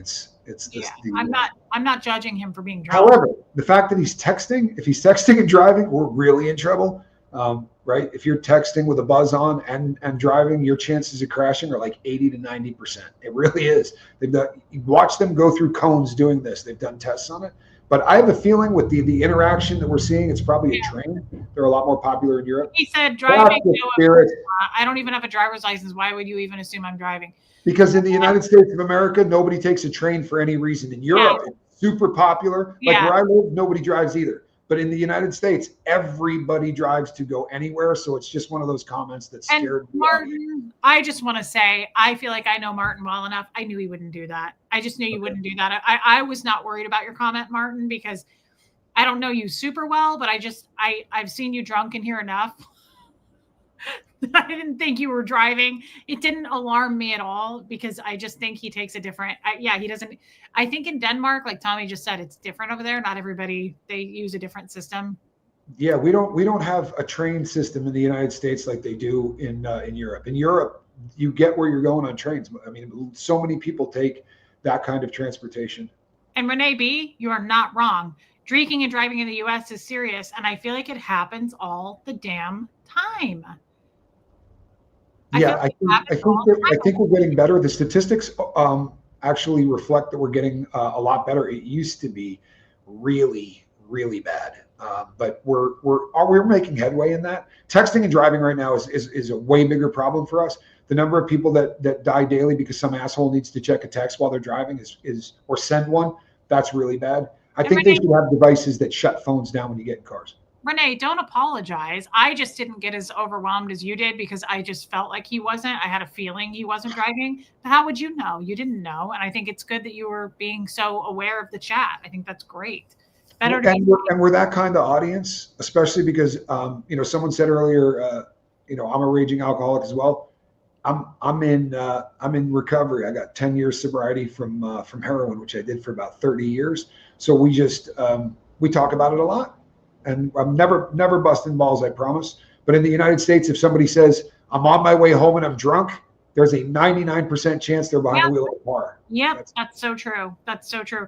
But like even in Salinas, I feel like people drink there. Nobody's driving. I mean, most people take cabs there. Correct. The percentage of people that own cars here is really small. Really small. Like it's mainly cabs there. Is the cars you see is mainly cabs. Like I would say 8 out of 10 cars that you see are yellow. And then people like Mona, she doesn't have a car. She rides a bike. Yeah. Thank you, Mark. Yeah. Hey, Meredith Lynn, been on a hot date? I like that, girl. I like it a lot, and I expect to get a text. Yeah, probably the wrong audience to bring that to because we'll pressure you for details. Right? Were there enchiladas? Do it, babe. Enchiladas. Yeah, I wish. You know what? One of my favorite things about living here is that I don't have a car. You know what I mean? If you take what I spend on cabs over the course of the month, it wouldn't cover my insurance in the United States on the car that I owned. And here we go. On the bright side, we're an hour and 16 minutes in. We usually go blue about 25, 30 minutes in. Yeah. Shopping on a bike sucks. Yeah, that's tough. I'm still embarrassed about that. About the enchilada thing? Yes. What are you going to eat? Yeah. I feel so embarrassed about it. Oh, come on. Rue says, I don't have a car. Is that because of the same reason, Rue, in Mexico? Like you don't need a car? She said she lives in Puerto Vallarta. Yeah. So on the other side of that is a place called Jalisco. I had a lot of friends that were from that part of the world. I've been down there a lot. I used to go down there all the time. Love it. It's a beautiful, beautiful part of Mexico. Puerto Vallarta is beautiful. And they're cutting a hole through the mountain so that you can get right to the other side of it without having to deal with any of that. Wow. Which is convenient. Do you think drive around it? Is it like Ecuador? Like, do people not drive cars in Mexico too? Like expats? No. I mean, there are people that do, but there's you don't need to. Yeah, see that? Walk everywhere here. You're in Jalisco? Hey. Yeah, I know exactly where you are. I spent a lot of time there. It's great. I love that place, man. Love it. Good for you, Cricket. That's amazing, babe. How cool is that? I love it when people drive. Mary, Buffy's never driven either. That's okay. I drove way too much, and I'm happy that I don't drive anymore. It's really one of my favorite things. Yeah, I was going to say, I mean, I love my car, and I just put new tires on it, but I look forward to not having a car. Yeah, and in the United States, if I wanted to take a cab, that's an affair. Like you got to make a phone call. They got to show up. You got to wait on them. I step outside where I live, and it takes 20 seconds to get a cab. Like if it takes a minute, we start complaining. We're like, what the hell is this? Where are the damn cabs? Yeah, we start getting salty, but they're everywhere.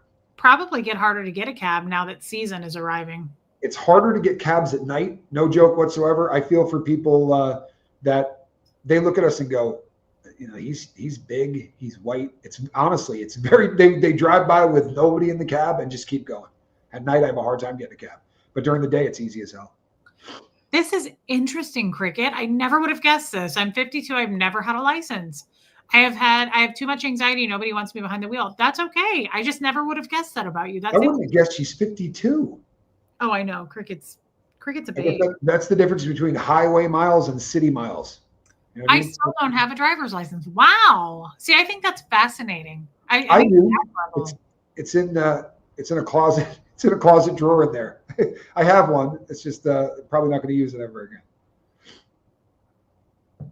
Guadalajara. I just have a hard time imagining what it's like. Like Cricket, what is it like to not have like? How does that work? Like, if I need to go somewhere, I hop in my car. You just like, do you just get an Uber? Cricket lives in New York. That's another place where She doesn't live in New York. She's staying in New York right now. She lives in Minnesota. You know what? Keep it up, woman. She's in New York right now. She has no problem getting a cab. I just said that. She's staying in New York. How long have you been in New York, Cricket? She just said she's been there a long time. She's there helping a friend, but she lives in Minnesota. Babe, I know our people. Don't be trying to throw me off. Yeah, you know what? You only read the first 2 lines of every thing that she sends to you. For all you know, it was in the second half of the sentence. Yeah, they have an Uber kind of service here. They just don't call it Uber, but there's a similar thing here. I don't know how they stay in business, though, to be honest with you. I mean, I can see doing that to get to the airport if you got to go, 100 miles or whatever, or 100 kilometers, I should say. But yeah. Did you just compare a woman's age to mileage? Who? No, I said I have city miles. She looks incredibly young. The difference between cars that have city miles, which are beat up, because I'm close to Cricket's age and I look 100 years older. Oh, that's what that was. Yeah, Jeannie Hansen, same thing. I'm like, it would be weird for me because I've been driving though since I got my license. I think I was 18. So I've been driving. That's how you have to go to a Costco, right? I can walk to everything, right. And I have a maxi down here that's not the super maxi that I can walk to in 4 minutes. Everywhere here you can walk. Jalisco's that way. You can walk everywhere in that part of Mexico. You don't need to.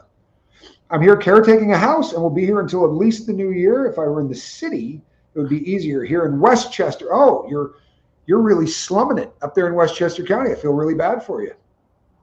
Westchester's beautiful, absolutely beautiful. Honestly, I'd like to go where Martin is. Have you ever been there? Copenhagen? I bet that's a cool place to visit.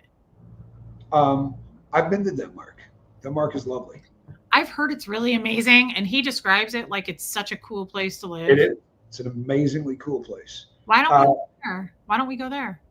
What? If you travel, don't you want to keep a license if you need to rent a car? Well, to keep a license, so once I'm probably 4 weeks away from getting my my permanent visa here. And once I get that, I can get a driver's license in here. But my U.S. driver's license, I don't have I would have to go back to America to get another one. I have 4 years left on it or 3 years left on it. So does your driver's license, even American license, make any difference in Ecuador? You can rent a car in Ecuador with an American license. Okay. That's cool. I didn't know that. Absolutely. Yeah, I have to be honest. Like I kind of look forward to not owning a car. I've never not owned a car. I've always this is the first time in my life since I was 16 that I didn't have a car. Right. And cars have so much upkeep and maintenance. And again, I can't believe how much I just spent on tires. I'm depressed about it. I think that I'm going to go check that out, Cricket. I'd like to see the street. You can get international driver's licenses. There's a lot of countries where your passport, if you're an adult, is probably going to get you a rent a car anyway. I've gone to a lot of countries that didn't care to see my license. I know, Martin. Reese, are you getting hit with this storm?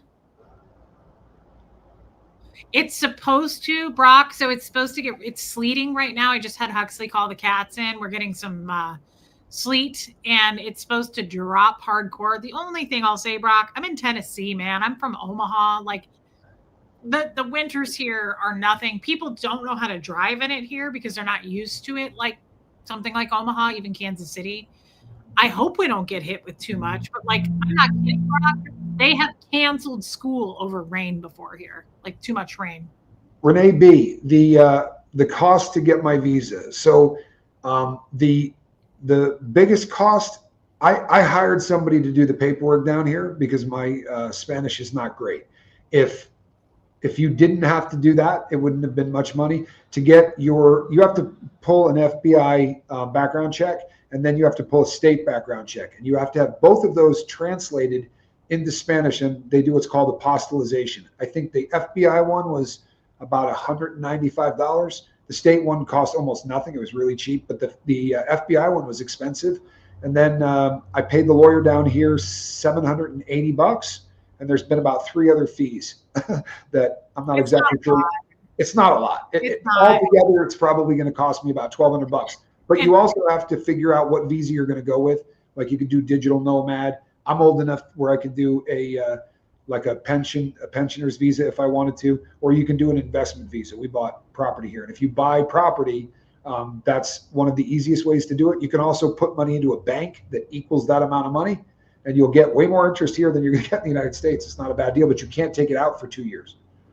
Okay. But I know like the whole process, if you wanted to move to Ecuador, it takes like 4 months to get all of that paperwork in order. Correct. Now, it might slow up on the Ecuadorian side because like sometimes one of the things that's holding things up now is they're waiting for the first of the year to get the new stamps in, literally. So once they said we're not buying anything until the new budget. So at the first of the year, all of the little golden boss seals and all that will be back. So we're hoping right around the first of the year. Johnny's actually probably going to get his before that because he had a jump on me. I wasn't smart enough to get the state one done before I left. I misunderstood things. Johnny did not. Brock, I was going to ask, what state are you in? That sucks. 6 inches sucks. I'm 60. What did you say? They're going to make a short out of that. I hope they do. That's why I did it. So I'm good to be an expat in another country. Yeah, I mean, anybody can be an expat in another country. I'm planning to get it all done too. I'm worried about getting the FBI background check for me because I know there's so much documentation in all of my criminal history. But hey, not for nothing. That was my fear too. It's gonna be a doozy, guys. There's a lot of documentation out there. You have to prove if you do have a criminal history. This is one of the countries where having a felony doesn't stop you from getting into the country. You just have to show some form of rehabilitation. They absolutely believe that people can change. So if you can say, this is where I got in trouble and this is me now. And to be honest, I got a letter from a congressman, which didn't hurt, right? That was not something that was a bad thing. And then I had a lot of letters from people who thanked the boat for getting sober. And Cricket calls me a scamateur. You are kind of a scamateur. No, she says I'm no scamateur. Like I am a high class. No, you're a scamateur. Scammer. You're learning though. You're learning. You know my real name is not Reese or Marisa. You don't even really know me. Really? Yeah, no. But Your name is Reese, isn't it? I have a serious record of abuse, and you'll see that. So it'll be tough for me. The other thing about Ecuador is like you can't get in with certain charges, right? Like if you have any kind of like rape or like if you were a sex offender, they don't let you come there. No, registered sex offenders can't, and they can't go anywhere. I mean, honestly, there's almost no place if you have a registry number, you're probably not going anywhere. Am I worried about this Venezuela? No, I'm not. I mean, one of the things is it's on the other side of the continent, and if by some chance this breaks out, there's going to be a bunch of people that are going to run to a lot of other countries. There's a good chance that a lot of Venezuelans will come here, but I'm on the far west coast.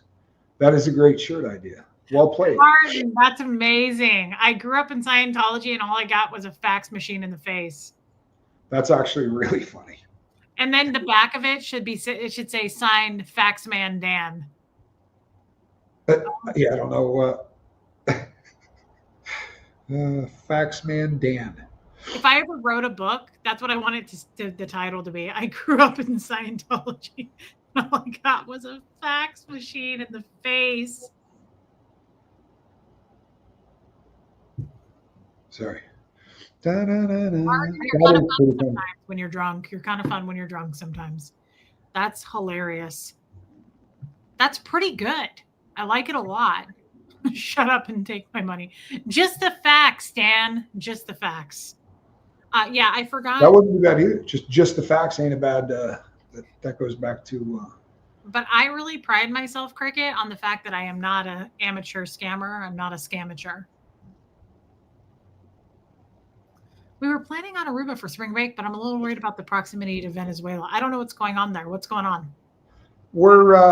They've kind of been declared a narco state. The guy that runs it is a pretty rotten guy, And currently, the United States of America is blasting fast boats that they transport drugs in.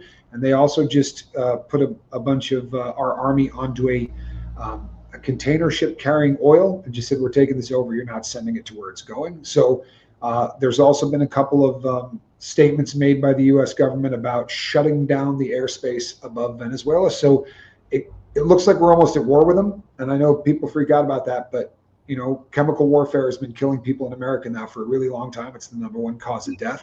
The chemical warfare is drugs. If I go to Ecuador, do I need to worry about that? No, you're not going to Venezuela. Yeah, it's a big boat. Definitely a big boat. Big, huge oil tanker. Big boat. I kind of like that. Scam artist. I like how you capitaled the artist. I think when people ask him from now on, what do I do for a living? I'm going to be like, I'm an artist, a scam artist. I'll take your word for it, Jay. You should be fine in Aruba. It's only 200 nautical miles from Venezuela, but you shouldn't be affected by that. I wouldn't be worried about it. Honestly, I wouldn't. I think you're pretty good there. I don't know anything about this. Is where I don't want to call myself dumb, but I know nothing about what's going on in the world. You know what? 95% of the people that talk about it don't either. I mean, in all honesty, no disrespect to anybody, but the #1 cause of death in the United States of America is drug overdose, right? This is an issue, and there's got to be a way to do something about it. And people get really bummed out about it. But oh no, I'm sorry. Like, this guy is also so shitty to his people. It's terrifying. That's fine, Abigail. I missed it. Her parents are on a cruise ship right now. Oh, how about that? To the Bahamas. Squeeze your potatoes, girl. You know what? She's lost a ton of weight. She has. She really has. She does not look anything like she used to. No, especially in the back end. Look at that. That's nice. Skinny. You know what? I probably could have done without that. It's thin. She has, because Seamus and Moose eat all the damn food in the house. You know what, Martin? I like where this is going. Just the facts, Dan. Just the facts. Diabetics in the title says facts over fiction. I grew up in Scientology, and all I got was a fax machine to the face. It's not a bad shirt. Potatoes. You know what? Now they're like, what do they call those little ones? Those little potatoes? Those newt potatoes, or what do they call those? They're not the. Come here. We're showing off big cats. Get over here. Come on. Squirrel. I don't care about it. I tell Squirrel. I said big cats. This isn't Squirrel Head Ripper. It's Catherine. Guys, just woke up too. Doesn't she look like Johnny? She looks like Johnny in the face, and it freaks me out every time. They have the same nose. New potatoes. There you go. New potatoes. See, now we should say new potatoes, because she's not. I mean, she really. Look, the Spuds aren't the way they used to be. If you go back and look at the old ones when she would pick her up, she looked like a taxi cab with the doors open. She did. She was really, really. Potatoes. Look at Rue. Pequeñas. Potatoes pequeñas. Potatoes, girl. Potatoes, girl. I've kind of given up on potatoes. I don't eat them anymore. You what? I rarely eat them. Like, in fact, I haven't had them since you were here the last time. Potatoes? Because they don't have them. Remember when I flipped out? I can buy them at the Super Maxi. I flipped out at KFC, remember? Well, I don't know that I would. I mean, I'm not. KFC's great in America. I don't know that I would go here. Squirrel is a badass. Squirrel's the tough one here. Remember I was ovulating one night when you were live, and I walked to KFC to get mashed potatoes, and I was the only English speaking person, and I was like, get the manager. They were like, we don't have potatoes. I was like, I want to talk to the manager. I was like, I am an American woman, and I want to see your manager. And they were laughing. Did you say you were ovulating at the time? Yeah. Go and figure. they laughed, and I was like, thanks, girls. I said, that's You're really the only person I've ever met that ovulates 3 times a month and then has Shark Week twice a month. Every time I talk to you, you're doing one or the other. It's absolutely astounding. Do you know that's not true? First of all, I only have Shark Week once a month, like all the other uteruses. I saw a reel from a guy that was so nice, and he was like saying how to treat women. And he said, another thing, he was like, be nice to women. He was like, they literally only get 2 good weeks a month. He was like, there's 1 week where they're struggling with ovulating and the other week where it's Shark Week. I think that you need to take that to heart and really understand it. Really? So should we deal with all of the stuff that the guys have to deal with? Like premature ejaculation, people looking down. No one's ever looked at your hoo-ha and said, looks a little short, right? Think of all the stuff guys have to deal with. Well, Jeff did that to me the very first time he saw me. He said, your vagina's underdeveloped. There's something wrong with it. He was like, your button. He said, do you want to compare the number of people that talk about the length of somebody's stuff? That is one jackwagon out of a gazillion. But with men, it is a very different thing. You're judged on the length of your junk. And for a lot of guys, on the length of my vagina. He said, your button's up too high down. And how many men have said that to you over the years? How many times in the chat has a woman said, let's talk about the length of vaginas? You're talking about a guy with 6 brain cells and making it sound as if everybody, right? Everybody says that. Nobody says that. Did I ever say that to you? Everybody says it's shouty.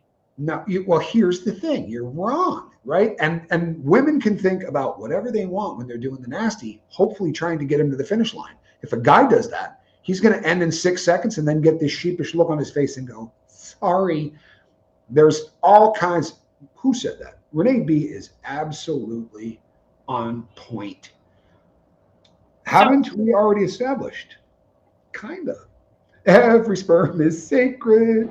Every sperm is great. I'm just telling you, it was incredibly awkward for someone to look at me and go, wow, your button's up way too high and your hole's down here near your taint. That's not right. They're calculatically, mathematically not. Hey, Caroline in Canada, they're not right. And I was like, no one's ever said that to me. And I've been to the rodeo hundreds of times. Once again, no one has ever said that. And a guy is going to go one way or the other. They're going to either go, that's too small or that's too big to get in me. And guys look at each other and do this, right? Guys decide they're not going to be friends with somebody because their junk's bigger than them. It's a very bizarre thing for guys, and it's something that doesn't get taken into account. And a guy kind of has to perform. If a dude doesn't do something for a long enough period of time, I'm not being disrespectful, but you could just sort of lay down and go nuts.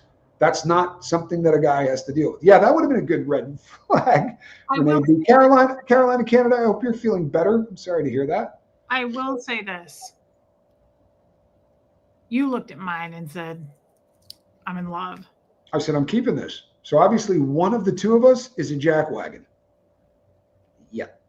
But you know what? If the only ones you ever saw you paid for, who knows what the hell he was looking at? You know what I mean?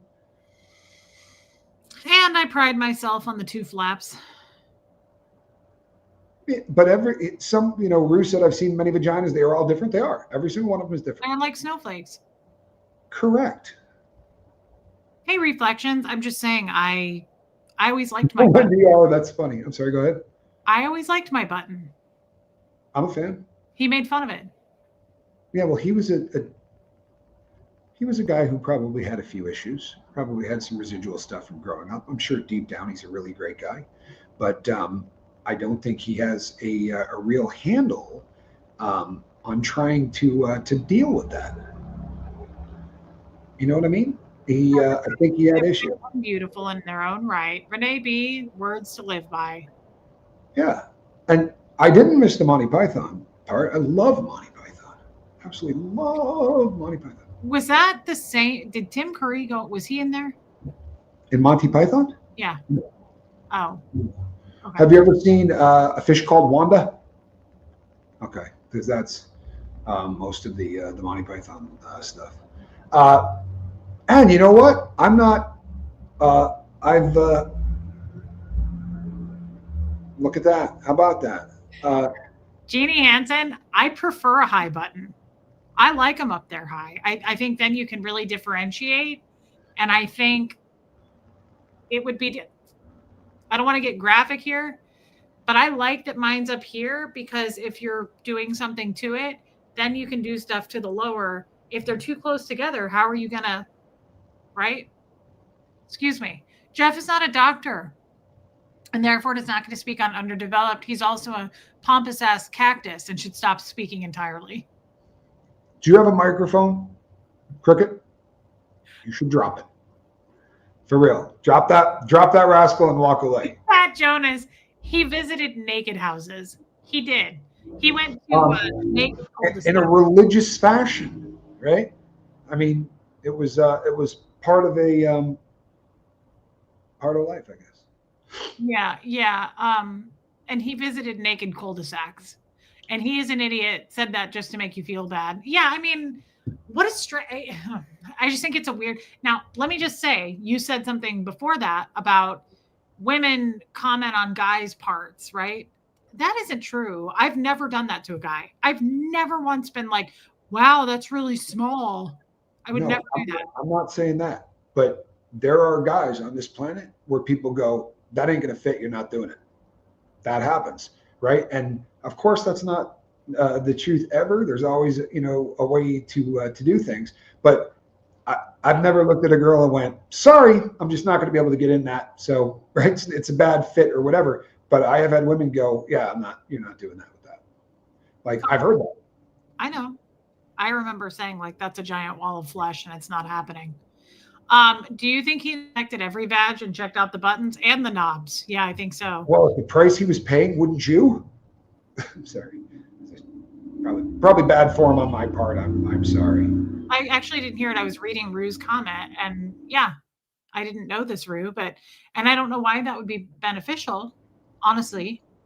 Because if there's grindage that's going on, it's going to rub up against that, you say. You can't do that when you have a FUPA, though. Of course you can. Would you? No, I'm being serious. It's harder to do that because then you have a chalupa under the FUPA. It's chubby. They're both chubby. I have a chubby mouth. You put two pillows underneath your back, and then it just angles this. Come on.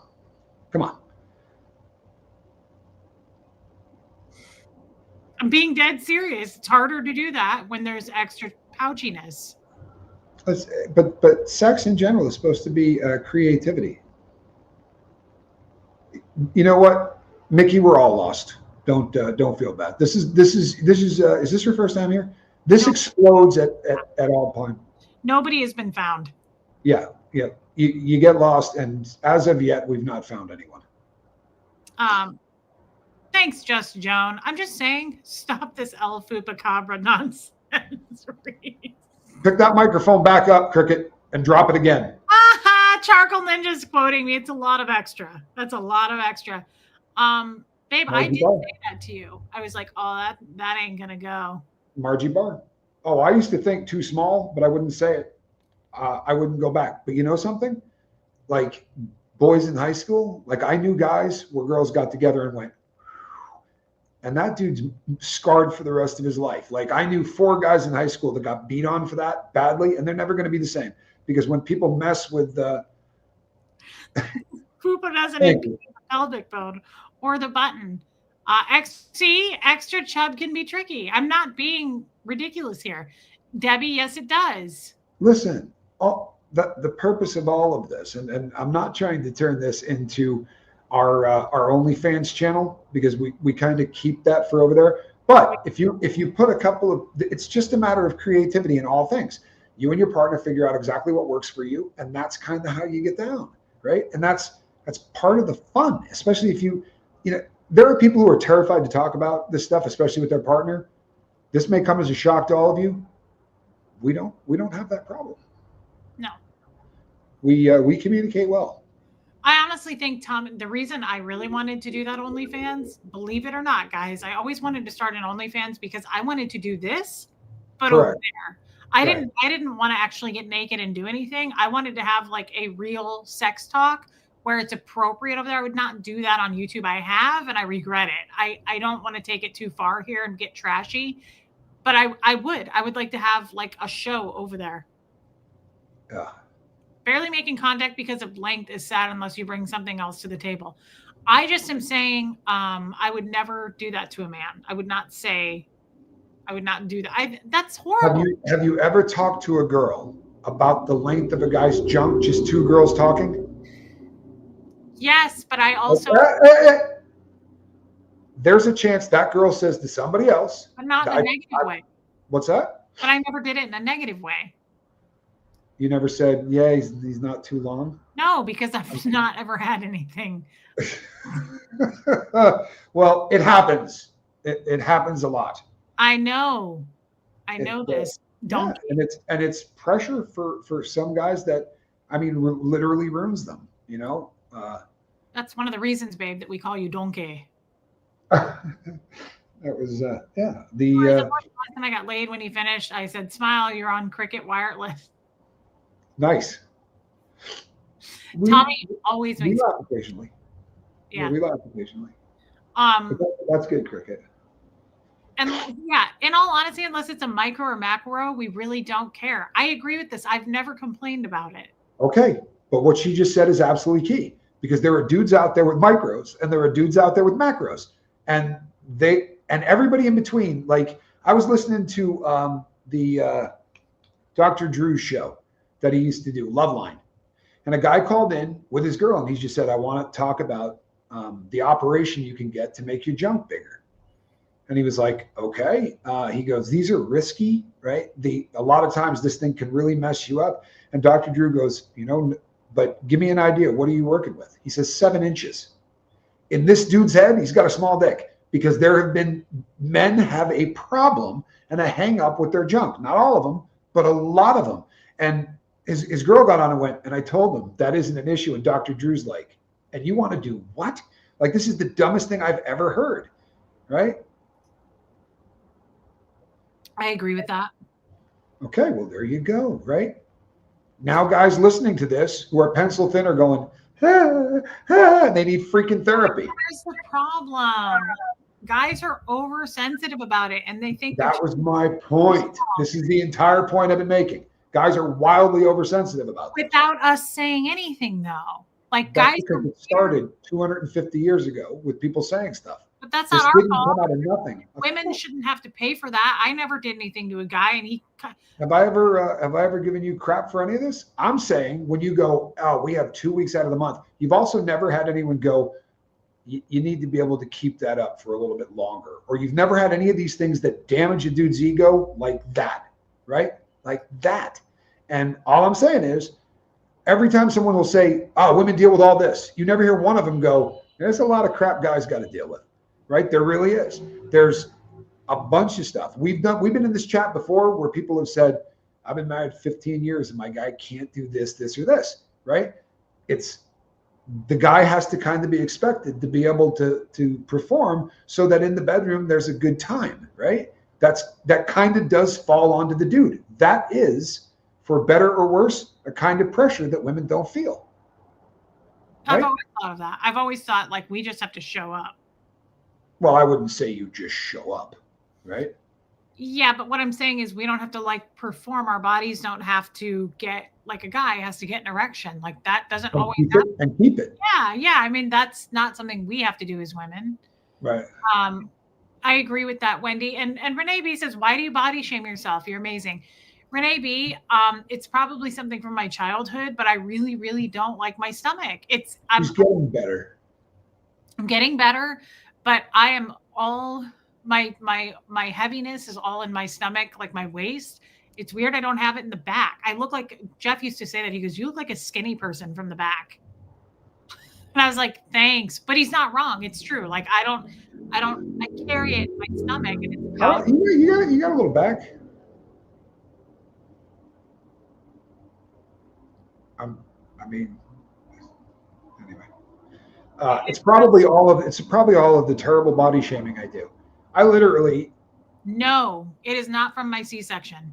I started gaining weight after I had my gallbladder removed when I was 16. I started to get that, like, lower, it's a fupa. It's my lower stomach pouch.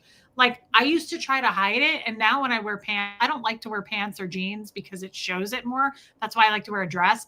But now I've embraced it a lot more. I'll tuck a shirt in and wear jeans and let it just, like, sit there roundy, pouchy. I don't care. I mean, I can't hide it. It's there. But the problem is, and we tons of women have them. Tons of women have them. So I also, like, have embraced it for that reason. Because when I see other women with them, I'm like, I like it. How about when you come to South America? I'm not joking you. Mm-hmm. There is zero body issues. And the reason is there's no programming. In the United States of America, and I'm not busting anyone's chops, I don't dislike anybody, but gay men in New York decide what is considered sexy. Name a designer that has beautiful wives. I mean, like, all of the classic designers were gay, and they wrap models that don't have a lot of curves. They're very tall. They have ridiculously long inseams, and then they keep pumping this out on every billboard, every magazine cover when you check out at the store, and it programs you the same way hate does. It just does it in a different direction. And this is when you decide what you think. Coco Chanel, the vast majority of these cats. What does Eileen Fisher have anything to do with it? I love Eileen Fisher. No, but yeah, and you've got Donna Karan, but the big names that sort of Yves Saint Laurent, all of the big names that sort of laid this out. What was the guy that got shot down in Florida? The point is, a lot of the great designers of women's dresses weren't heterosexual. They weren't all that into curves, right? Versace, there you go. Right? Versace. Yes, Versace. Thank you, everybody. Appreciate that. I have all but. I am all And out. I cannot lie. Sorry. I love Eileen Fisher chai on Smash. I just can't afford everything, but I'll tell you, I have gotten some stuff on spot. And also, I found a cashmere Eileen Fisher sweater, cream colored, at Versace Yadira at a thrift store like 5 years ago. And I stare at it every year, and I just feel like I just bask in it. I love Eileen Fisher.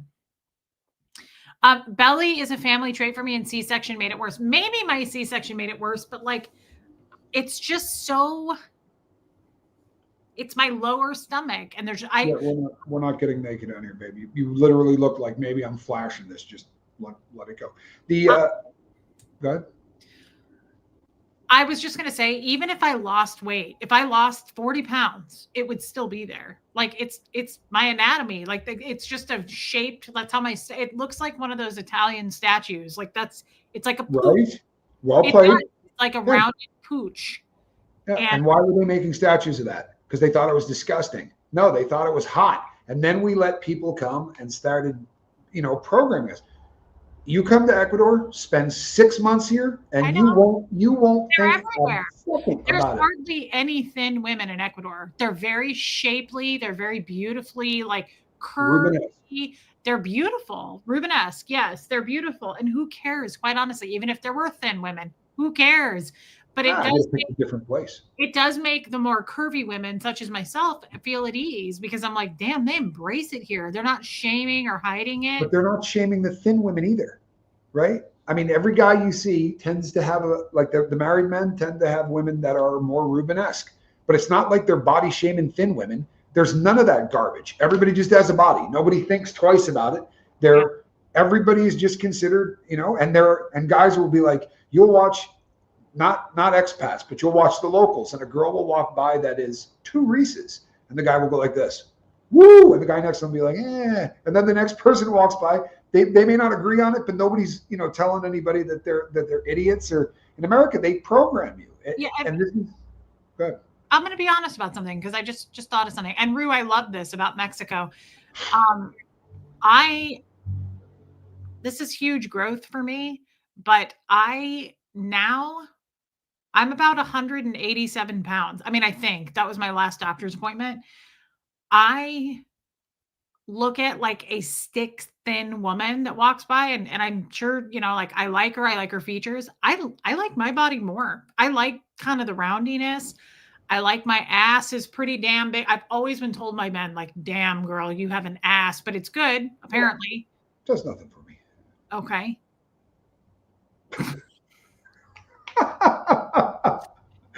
I'm just saying, I think bigger, shapelier, like roundy, curvy women, there's just more to it. When you have the stick straight, it's still beautiful. But like, I'm just saying, I'm done with people shaming fat women. We're not fat. I'm not fat. It's not fat. I think it's very feminine. And I just think all female bodies are beautiful. I swear to you, you spend 6 months in Ecuador, and you're never going to hear even gordo, which is the word you don't hear that word. It's not uttered. But let me say something. I do believe even in America that the culture is changing. I hope so. It is. I see women who have bigger bodies like wearing tube tops. I love seeing stuff like that. I do see women embracing it more now than ever. You see it in ads. You see a lot of like plus size Calvin Klein ads, things like that. And I'm like, yes. I've seen a lot of ads of women with cellulite or stretch marks. And I'm like, yes, because it's just, I love it. Put it out there. Why are we hiding that? Because all of the magazines for the last 50 years have programmed what people think is beautiful, and it doesn't happen in other cultures. There are cultures that just doesn't happen. And no, hey, you're beautiful. I've seen you. You're gorgeous. Just Joan, the one that we used to say growing up was a bag of deer antlers. and look, for some people that's the glove that fits. God bless them. But if that's the glove that fits because they put it in magazines and shoved it down your throat, that's sad. Right? It really is. You should be able to just figure out what it is. I'm not fat. I'm just small nostriled. Your new pickup line. Yeah, not kid. Yeah, too bad I don't have a pickup line, Martin. I'm taken. That's right. Spoken. The other one that was very popular was guys would say, "That's a motorcycle club." That right there would be the Lupos. Anyway. I mean, rocking chairs aren't bad. I do kind of like a big lazy boy recliner. It's just kind of me. But I am one of those dudes that, and this is going to piss some people off, but no, I think guys are supposed to be hard, and I don't find a whole lot of it doesn't appeal to me when women are super hard. There was a girl that I knew once briefly that I swear to God was built better than me. Like this woman had arms like this, and it was like, to me, it was mannish. And I'm not busting on her. You want to build yourself to be whatever you are. It's just not going to be the glove that my hand fits in. Then again, there is no glove. It's a body, and I think it's weird to shame it either way. It's like people who shame me for being whatever. It's like, you don't live with me. Who cares? Like how I live my life shouldn't matter to you. But yet here we are. Like Reese wears too much blush. Reese is fat. Like, why does that even matter? I think bodies are beautiful. And I don't think men should be hard and women should be anything. I think overweight guys are attractive. I think overweight women are attractive. I think thin people, like, it's just, to me, overweight guys have a harder physique than women. Women, in my opinion, and this is an opinion for me, not for the rest of the world. This is the lid for my pot. But I like women that have curves and feel softer. I don't like and they can, look, there's a lid for the other pot. I promise you, there's a lid for guys. There are guys that go, oh my God, that girl's got abs. Not the lid for this pot, right? Yeah, you know something, Barbara, wait, I can tell that story better than he can. Even my family did this to him. My brother's first girl was fluffy, I guess is the word. She was built kind of the way I like women. But yeah, he got absolutely shamed for it. He got beat on for it. And I think that the two of them left each other because it was too much for him to deal with. And even my grandmother, who was the sweetest person in the world, said things that were just really hurtful because it's programming. And people would say stuff like, oh yeah, she's so nice, but you could do better. What do you mean? You know what I mean? And what they meant was you could do thinner. That doesn't flip Johnny's switch. Doesn't make him a bad dude. But that's an effed up thing to have to deal with. And the culture does that. And it's just not a thing. Nobody seems to give a shit what anybody does. And there are people that work out, and there are people that walk around and work out on the beach and they go do stuff. But no one seems to be like, ooh, those are great, and that sucks. And there are people on the beach in bikinis in sizes that in America people would be taking screenshots of and shaming. And they walk down the beach like they own it. And I think it's one of the coolest things I've ever seen. It's so weird. It's just so gross. It's so weird to me to look at somebody's body and do that. And I love this, Renee B. If we feel good in our bodies, that's the most important thing. Right? I mean, I'm going to say something. It's like our it's like our fans. I don't want you on my channel anyway. I don't want you anywhere near my life. If you're one of those people that's like, oh my God, look at her. Oh, wow. What are you doing? What are you doing with your life? Are you that insecure? That's what I know. That's what they're doing over on social media pages and Reddit. It's like, are you that obsessed with me and insecure? Like you watch me closer than anyone. It's insane. I had to accept when I was young that I will never be lithy. What does that mean? Life, it's just thin, wiry. Or willowy. Interesting words. But I embrace the hell out of my curves. Yes, I'm trying to lose weight and get healthier, but it's more of a health thing. Me too. Cricket, me too. I would stay this weight, but because I'm diabetic, I want to lose some weight. I want to be a little bit thinner. But Cricket, I think you are gorgeous. I think you are so pretty, and you have such a unique. Cricket has a really unique face. She has like that 80s girl face, and I love it. And I also love your boobs. I always have you huge boobs, and I think they're amazing. Don't lose too much, Cricket. Piece of advice. You can take that any way you want. But Wendy, but for health, I get it. I think everybody should strive to be healthy, but I don't think everybody should strive to be a size 4. No, way more dudes out there that would just like you not in a size 4. Doesn't mean that a size 4 is bad, but if you believe, because I grind my teeth every time I hear a woman say it, but they'll go, guys don't like, trust me, you don't have an idea, right? Yeah, trust me, you just don't know. There's a lot of guys, they're all different. And I think the older you get, the more it's a concern for us. Like, I don't want to be in my 50s and 60s being super overweight, because it's harder to lose the weight then, and it's hard to carry it around, and it can create some serious health issues. I get what she's saying. That's the only reason I care about my weight right now. I need to get it down. And my biggest goal health wise would be to not have to take diabetes medicine, but I think I'll probably always have to. Not if I'm cooking for you. I just don't know if my pancreas can function without it. But thank you, Wendy. That is such a sweet thing to say. I'm not working towards skinny, just stronger and healthier. I agree. And do I love my body? No, but I'm okay. I've weighed 80 pounds more years ago and felt uncomfortable in my body. Yeah. I was never thin or well. I've always been tall, but my weight has been all over the spectrum. My late husband never cared. I love that, Anne. And I'm sorry. You know what I would say? You describe yourself in ways that breaks my heart. But you come here and we walk from here to Chippepe and back. And I'm telling you that I know dudes that work out every day that's a workout for. And it's not like you're in you're in bad shape. We walk everywhere. I could walk. From here to Chippepe and back is a walk. That is a long ass walk. We've literally walked for hours several times, and once in a monsoon, or what was it? It wasn't, but they shut the entire place with a tsunami. Yeah, Tommy and I several times have walked for hours, and I remember a couple of times I was like, I'd find a bench and I would have to sit for a minute. Well, one of the times I was like, we're taking a cab. I am beat. Do you remember that day? Yeah, and I was fine. I was like, we don't need to, but I'm like, no. I said, we're taking a cab. I was feeling it.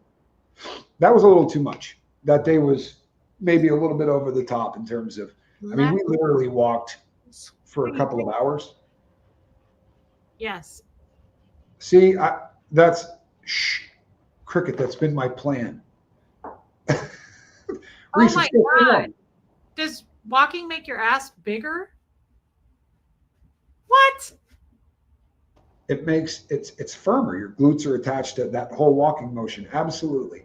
The people pay for Brazilian butt lifts, and women here of almost any size, they walk everywhere they go, and they all look like they've had Brazilian butt lifts because they walk constantly.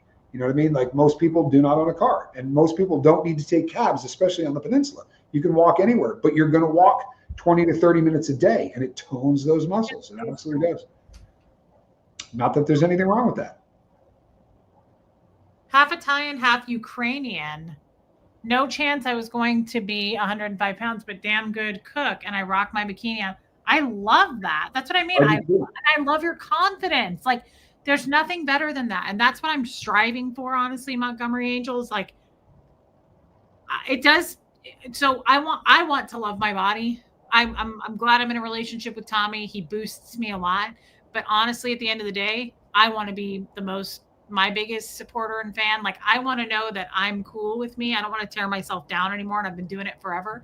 But it does help. My last partner tore me the F down, right? And it does make a difference in a partner who's like, oh my God, I love that about you. Oh my God, I love that about you. I don't think once Tommy has ever said to me, like, you need to work on that. Or, I know he hasn't, because I wouldn't be with him. I couldn't be with someone who did that to me. I have seen men say to women, You're going to eat that? I'm always like, haul ass, run like hell. Never. I would never. I had one guy I dated that said that to me. He goes, do you really need to eat those chips? And I was like, first of all, when I was 6, a witch put a curse on me that I would eat chips. It's not my fault. Okay. Second of all, you're out. Huh? I thought the witch cursed you for cookies. No, it was chips. Okay. I told you that when I was eating Cheez-Its the other night. Oh, I thought it had been cookies. No. Mistake. No, and then the next night I had those nacho cheese things. Remember the chips? Can you please talk about the benefits of yoga for everyone here? Good for our mind and body. Interesting. And Rue, just real quick, thank you for the super chat. Hold on, I'll let him answer that. I think I once heard Johnny say he never wants another girlfriend, or maybe he said wife. Hope that's not true. He's so cute, but not my business. I'm not sure where he's at on that, but we'll wait so and see. Young. I hope that he changes his mind on that. I mean, he's young, and I just think, but at the same time, some people like being alone. I don't know. I'm not either way about that. I don't know. After he sort of gets into the environment here, he may change his mind. Yeah, the benefits of yoga are incredible. And by the way, everybody can do yoga. People will say to me all the time, I can't do yoga because of my size. I taught yoga inside, and there was a guy that came to it that they called Buddha. That was the dude's nickname. And he came every day and did it with us.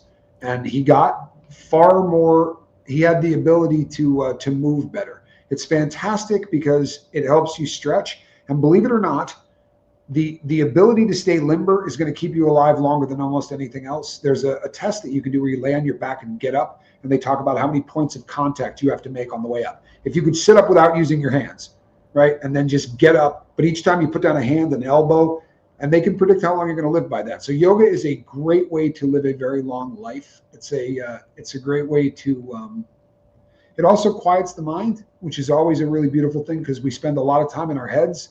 So if you can do something that's going to quiet that down, you're going to be a happier person, I promise you.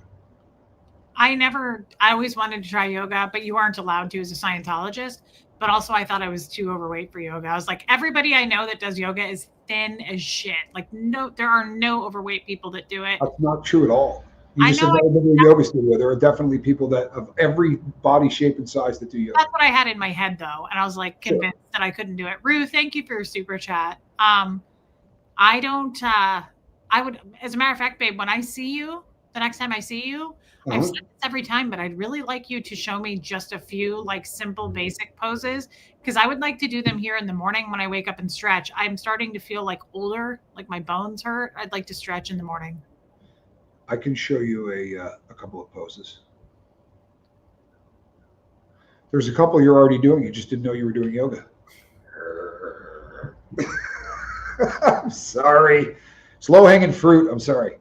I think I can imagine what those are. All right. How about that? So you're halfway home. Yoga is amazing. Yeah, it's not diabolical. It isn't. And it's see, look at that. Yadira gets it. Yeah, Yadira, we do. See, look at that. I did yoga 5 days a week for years. I was the heaviest I'd ever been in my life, but I was strong and it felt great. What in the downward dog are you saying? There you go. We don't get down like that. This is all for show. We don't even do it very often. Would you ever have a stream about yoga? I think he has. I've done yoga shows. I've done a bunch of them. I was wondering if we could do one maybe when I see you. Wouldn't that be kind of fun to do a stream together and you show me how to do basic yoga naked? Yeah, I'd absolutely do that. Wendy R, I've heard a lot of people say this. Now, if I'm out there and I'm just going namaste, and there's a lot of culture that goes along with yoga, and there is religious aspects tied to it. I stretch, right? Those poses to me have nothing to do with religion, and I don't get into any of the sort of esoteric part of the stuff. For me, it's about stretching because I'm not a small dude, and it would shock you how flexible I am for a guy my size. It's really odd. The best thing that ever happened to me was when I was skiing way back in the day, our coach said, you're going to do yoga because what we do, you need to be flexible. And we were like, oh, this Jane Fonda shit. Like we were all pissed. It was the 80s and it looked like a Jane Fonda workout. And when they came in and started doing it, I don't know if you guys have ever seen me, like I don't sit very often. Unless I'm doing this and I'm in front of a camera, I'm not a sitter. I squat with my feet flat on the ground and my knees up around my chest. You'll see it in cat videos occasionally. I can sit like that for 2 hours and watch a television show. Like all of my muscles through my legs, to me, that is the most comfortable position. And there are people doctors, there's a lot of stuff that's been researched on this where they say sitting is the new smoking. I'm not going to sit in a chair for all of these times. And I've not been doing that forever. Like I can't tell you, and people used to laugh in prison because there was like a railing. And the only time I ever watched TV was when news was on, and I would do it for a half hour a day. But I would get on the railing behind everyone and I look like a vulture. I mean, and I'm not on my toes. Try doing that later and see how much that makes you want to go up onto your toes. I've just been doing it forever. And forever. Yeah. Every time you do it, I'm like, God, that looks so painful. I hate it. Yeah. It's, to me, it's one of the most comfortable positions that I can get in, which is crazy. All Tommy does. Like when we're in a room together, if he's on his phone, if he's doing something on his iPad, he's squatted down on the floor like a kid, like just sitting on his toes. I've seen, you sit back on your heels at the rehab with their cat. It's all the time. Yeah. That's usually during that I squat in the back. It's the most comfortable position I can be. It's way more comfortable to me than sitting. But I started doing that when I was 13. You know, it's just something I've done a lot. I know, Debbie Zito, it's not for our body types. Like there's no way. And Just Joan, yes, soon. Just Joan. I'm flexible, but my body hurts, weakness and tired, arthritic. Would that help? Absolutely. Absolutely. But thank you, Andy. Hey, Robin Miners. But if you're struggling through that, the best way to start that is called chair yoga. You want to ease into, because if you go too hard on yoga right in the beginning, you can tear stuff. The best way to start that, if you're suffering with those kind of sort of the pains and all that, here's the crazy thing. Like people say, I have really bad back pain. If you build your core muscles, right? Like if you start building all of the muscles in your core, your back pain is going to go away. There are so many things. Like Johnny really has done so much recently with his back. If we walked, we would never get to Chibibi. Johnny could walk halfway down the Malecon and he'd have to stop because he had so many back surgeries. He's got no problem with that. He gets out of bed with no pain because we're working out daily and we're building. Like when you build all of those core muscles, that's what holds your spine up, right? It's usually, if you can get the muscles better, you always want to start slowly and don't rock. One of the worst things you'll ever see is people that they're trying to get into a position, so they rock a little bit to try to get it. Don't do that. If you can't get down into the position, don't. Most people will use blocks. Like if you're trying to touch something on the ground and you can't get to it, they have yoga blocks. And over time, they'll get smaller. Can you injure yourself? Absolutely. If the person that's teaching it is an idiot, yeah. Or if you try to do something that, like if you've ever watched any of my videos, when I balance on my hands, that's not something for everybody, right? It's my absolute most comfortable position. I have a very bad back. How about that? Okay. I love that. I think it'd be cool to make a video together about some just introductory yoga, because I've never done yoga. I think that would be over on our other channel. Sorry. On our other channel. Low hanging fruit. I love that, Nikki. I really do.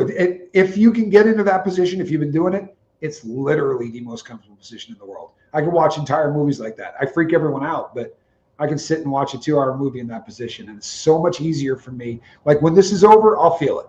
Sitting in a chair like this is just not what I do. But if I filmed in that position, you'd all be going, what the hell is he doing? Well, I think Tommy is a good yoga person to instruct and guide. Kind of like when I took that gummy that one time. Tommy is a good gummy guide and instructor. Not Gummery Angel. Yeah, I would like to try it. Would you guys be interested in us doing a stream though? Like some basic poses? Like maybe you don't do it. Maybe you just do it with me and show me what to do so that people watching could try it too. No, it would be great if we're both doing it. And the reason for that would be because it's like golf. You can go out and play golf with a pro who shoots 12 under, right? He could be under par and you can shoot 105 and the both of you can still play golf and have fun. And if you go and watch people do yoga, there will be people who their body looks like they're twisting it into a pretzel. And then the person next to them will be nothing like that because you're not trying to compete with the person next to you. You're trying to push yourself a little bit more every day so that your ability to get more stretch. Yeah, you know what's crazy, Renee B, is that when I started doing that inside, I used to just do it myself because it was a great way, especially in a lockdown unit, especially in solitary. Like I could do it all day long, and I didn't have to deal with it. It got me out of my head. And I hit a yard where they're like, we have a yoga class, because I was doing it in the unit. So I went to the class and I was there 2 minutes. And the guy that did the class was probably 65. He's a really nice guy. But he came up and was like, dude, you need to teach this class. He's like, I'm going through this book. I've never done this stuff. He's like, I'm doing it because I'm trying to get people into it, but you need to teach this class. And I was like, I don't want to do that. And the next thing you know, I was teaching it. And the next place I went, I taught it. And I got very into teaching it. It was a lot of fun to get, because the guys would come in and they're usually grumpy. You know what I mean? And if you can teach people, the other thing that they don't spend enough time working on, breathing is the most important thing in yoga. People hold their breath. It's natural to hold your breath if your body's in a position that you're not comfortable with. But the more you breathe, like I can show you a demonstration where you try to put your hands on the ground and then take a deep breath in and you breathe out and you'll drop this much. That breathing process does wonders for your ability to stretch. Oh my God, that scared me. Kid just came blowing through the door. Who was it, Bobo? No, it was Kid. You think she's skinny now? She is. This is good, but I have a question. It's good to see the level difference. Beginners follow Reese, more advanced follow Tommy. I think that's a great idea. It is. But what Mimi says here, I have a question about this. Kid, you scared the ever living out of me, girl. So Mimi says that she did ballet all of her life. You were a skier and extremely athletic. So is it possible or true that yoga is just for like yoga body people, like people who have been athletic or bendy? I've never done anything. I never played volleyball or softball or any of that. Like, is it possible that I don't have a yoga body to do it? No, yoga bodies aren't born, right? These you spend time doing this. And like I said, I did this inside. There was a yard I was on for 2.5 years. And there were guys that came into that I thought, this dude ain't going to make it 3 days. And at the end of 1.5 years, the transformation, and I don't mean that they looked 180 degrees different, but I mean their flexibility. Like you would look at these guys walk in and go, and then they would get into poses and you'd be like, holy shit. Like that dude is flexible as hell. And it's as much for this as it is anything else. So anybody could do. I just wondered, because I've never been an athlete, like could I, like you being Mimi being a ballet dancer, you being it certainly makes you more flexible. I mean, if you start at that age, it's going to make you way more. But the kind of skiing I did should have made me less flexible. Like guys who were in other places where their coaches didn't say you need to do this. As a mogul skier, my muscles in my legs, I should have been a guy that couldn't get into any of those poses. We were being forced to do that so that we didn't end up, for lack of a better way to put it, muscle bound, right? Like you start getting huge and you see guys that can't stretch their arms all the way out, right? I can put my hands like this behind my back. For a guy that weighs over 200 pounds, that's just years of stretching. Would you notice a difference doing yoga? Like, can you tell? Absolutely. You would notice a difference in a month. Oh, If you did it routinely for 30 days, and I don't mean every day, you don't have to do yoga every day, but if you were doing it a couple of times a week for a month, you'll notice a difference instantly. It's amazing how fast you'll notice. I'd like for you to work with me a little bit on it. And Slew, I like that. Thank you for sharing that.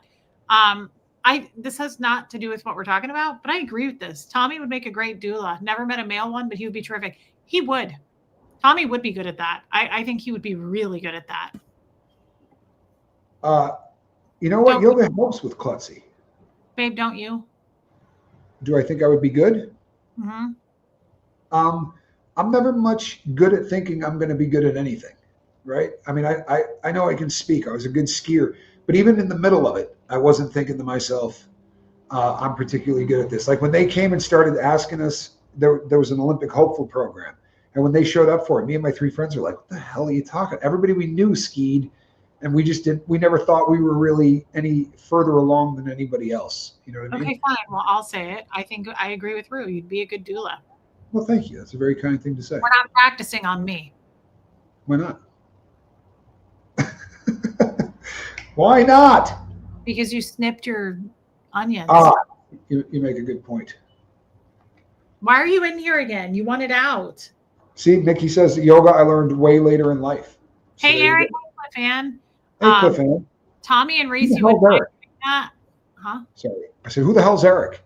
It's a tradition at this point, people. Tommy and Reese would mind doing that. I know you are both very busy. No, Wendy, I think it's a great idea to do. We're going to do some streaming while I'm in Ecuador, babe. So I think it's a cool idea I've never done yoga before. So I think honestly, it would be a fun stream.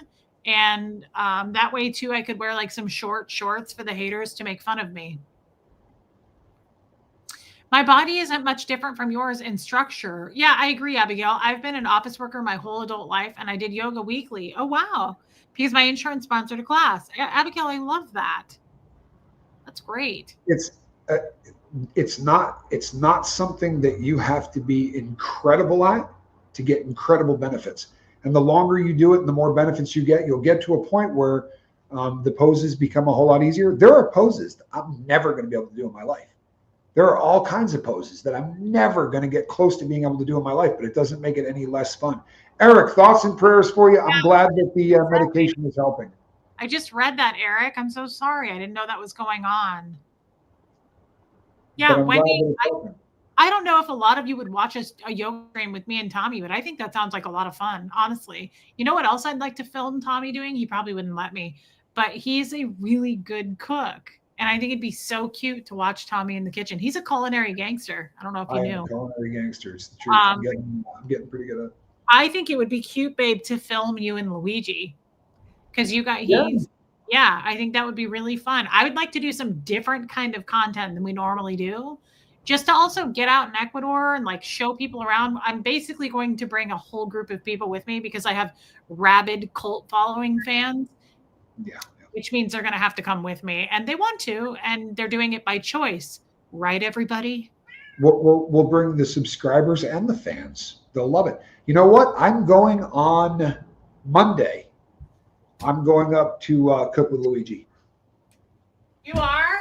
Yeah, I'm pretty salty about his carbonara, and starting to get a little pissed off about it because I've tried to make the carbonara the way he does, and I'm not having the same level of success. I can't wait to see him. I'm going to be honest. I cannot wait to see Luigi. I love Luigi, and I don't care who knows it. And I can't wait to see Lucy. He's easy to love. He's a guy that's just a lot of fun to do. Lovable. You guys, he is such a character, and he dances when he cooks. He sings. He smokes cigarettes. He tries your food for you. And then he comes and sits down at your table and hangs out. And guess what else he does? He speaks not a word of English. And I'll say to him, I'll be like, dude, I don't speak English. And he'll be like, grazie, prego, and he just keeps going. And the only thing I know how to say is when he brings me a Coca-Cola, I try to look fancy and I go, grazie. And he goes, prego, prego. And then I go, Luigi, I don't speak Italian. And he's like, la, da, da, da, da, da, da, da. And you know, he does it like the movies, babe. He always, remember when he was talking to his waitress and he was like, he puts it on big time. He big time puts it on. Did he do a live? You better believe it. I already told you. In a heartbeat. Nothing in the entire world. He's never not on. Everything he does. If he goes over to get the basil, he is on display and being a showman from the second you walk in until he leaves. That dude was made for the camera. Luigi was made for the camera. I'm telling you right now, and I know we've been talking for a long time, guys, but what am I trying to say? Some of my top favorite memories burned into my head of the most dopamine happiness I've ever had was in Luigi's restaurant with Tommy. Like literally, I was playing a song today. I don't know if you remember it because you didn't know the song. He plays music when he cooks. And a lot of the times it's Italian music, but he plays American music too. And he played that song by like Kaleo, or I don't know how to say the guy's name. It's called Way Down We Go. And he was like flipping the pasta and I was singing it so loud with you. And I was like, I've never been this happy. I love it there. It's a whole true experience. Place. I know. No.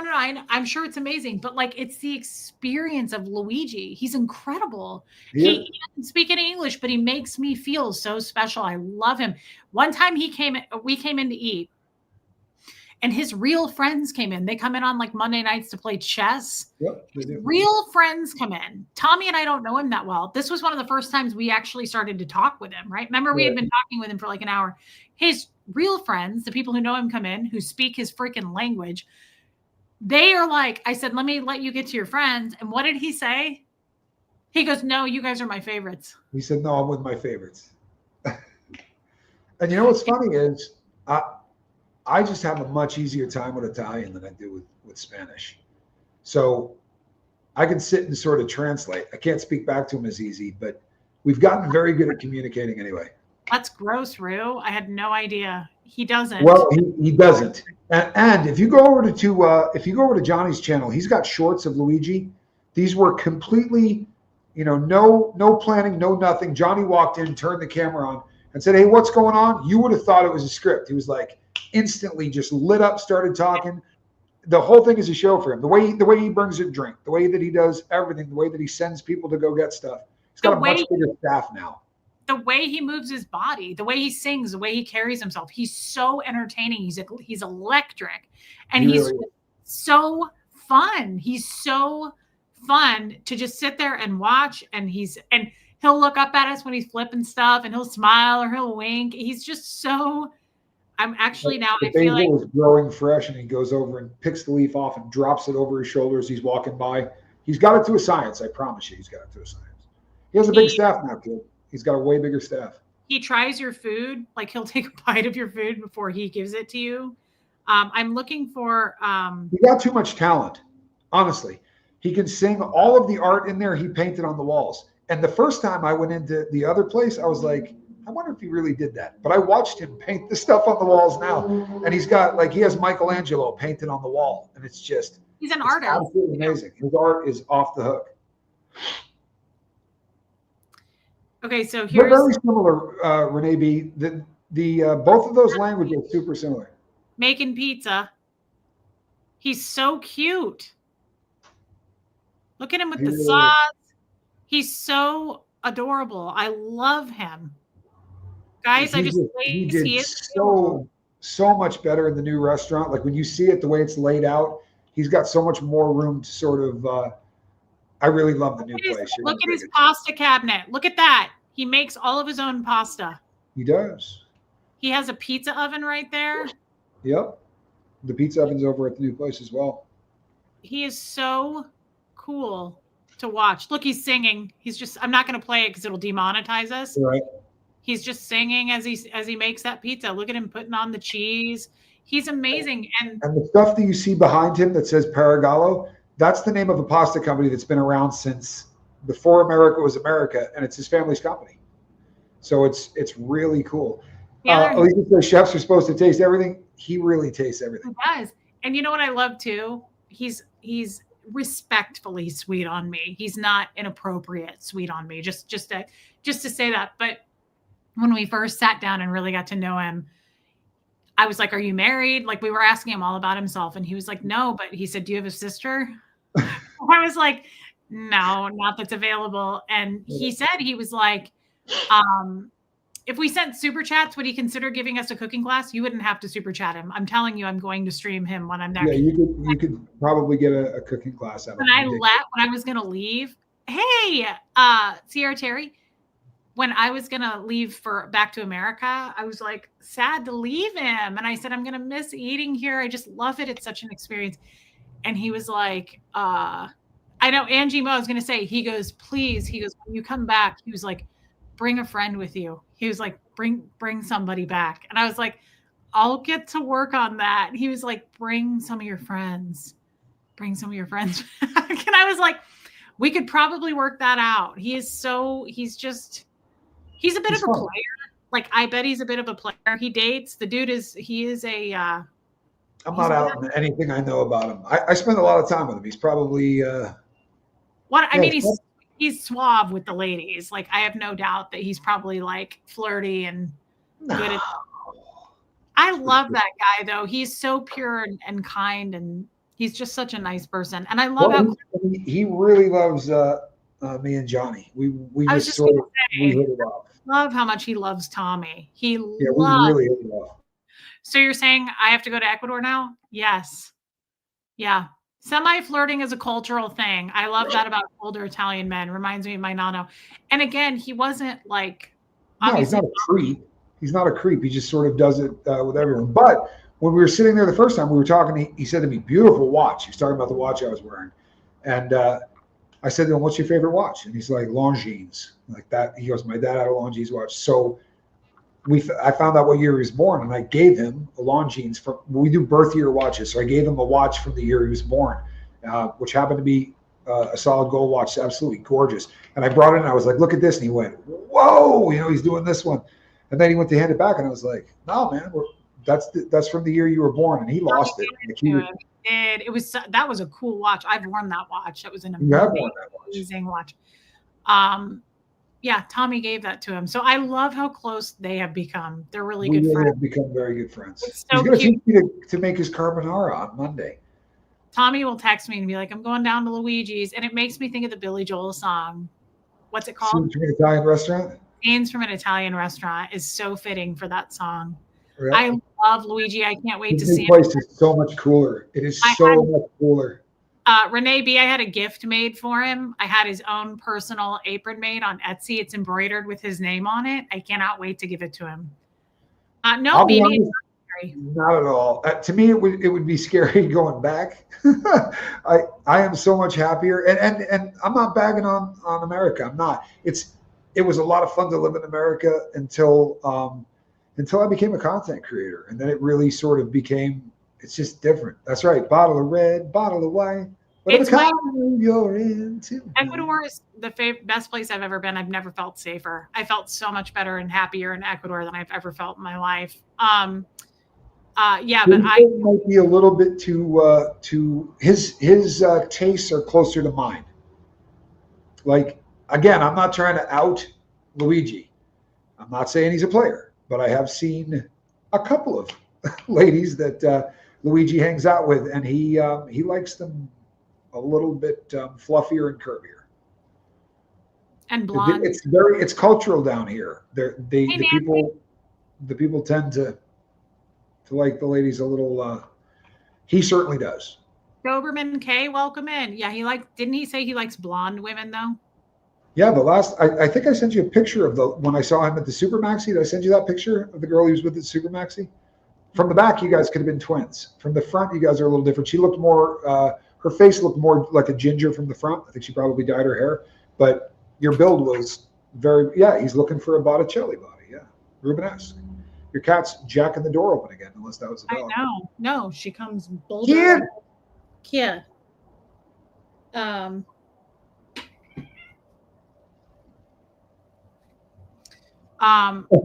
Zito, how about married? Yeah, I don't. I'd have to leave that up to my friend. I won't answer for him. But he's not married. No, she's saying, would he take a married woman? Try to keep up, hon. Oh. Yeah. Kid. It's late. We've been on for 2.5 hours. Oh, come on. That's daily occurrence for you. Oh, shush it. I never go over 2. Potato-licious. New Potato-licious. She's considerably, look at that. She's downright teeny. She is. She's lost a lot of weight. I'll bet you she's lost 5 pounds. I bet she has too. I hope that's okay. She's not unhealthy, is she? I guess the feeling of you can't get back home would freak me out. Oh, no. This is a really easy place to get. Yeah, no, this is a really easy place. I could be on a flight tomorrow back to the United States. They're very easy. This is, look, people, this is what happens. The United States has a bad habit of doing this. If there are deaths in a country, or there are people that are murdering each other in a country or whatever, every country has that, right? But the United States will put something out and say, this is a problem, right? This is a dangerous place. If you just went to certain parts of the United States, if the only part of the United States you saw was Kensington, right? You'd go, oh my God, right? Or parts of San Francisco. I'm not busting on anybody's hometown, but I've been to these places. And you walk and you go, this doesn't feel like America. This feels like a developing nation.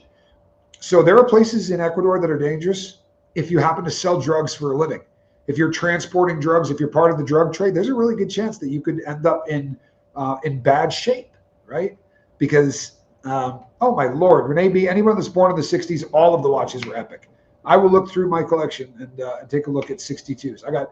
I do have a few watches, but it's like anything else. If you just took the 5 most dangerous cities with the highest kill rate in the United States, murder rate, and said, this is America, people would be like, but if you go to Vermont or you go to Maine or New Hampshire or places that don't have that kind of problem, I don't see violence of any kind here on the peninsula. And I can go walking. I did a short where I was walking at like 1 a.m. and I was like, this is the danger of Ecuador. There's not a car out there. There's nobody in the street. It's quiet as hell. I walked Ecuador almost every night by myself, and I never felt unsafe. Okay, Mary Barons. I cannot watch any about. Yeah, I agree with that. Caroline can't. Babe, the other thing I wanted to. Cricket sent you some texts. Oh, probably not. He doesn't get texts anymore. I don't. If you send them to Reese, I have a better shot of seeing them. Yeah, send it to me and I can. And by the way, before anybody panics on that and go, you can't get texts in Ecuador, I just cut off all of my ability to. I mean, I communicate with my family, but I really like kind of isolation. Tommy has a ton of watches. About 450 watches somewhere in there, about 400 watches somewhere. Mimi, it's incredible. Ecuador is absolutely incredible. I love it there. The other place I want to stream, babe, is where we get our risotto on the Malecon. Yeah, you know what? I don't go there as often anymore. Do you know why? Why? Because Luigi makes smoking risotto. But it's a great place to film, though. Here's the other thing I want to try at Luigi's. I can't believe we haven't ordered it. I'm telling him to do it this time. Oh my God. I always get it at that place. With the I've been on too long. The tomatoes and the mozzarella. Caprese. Caprese. Salad. Yeah, there we go.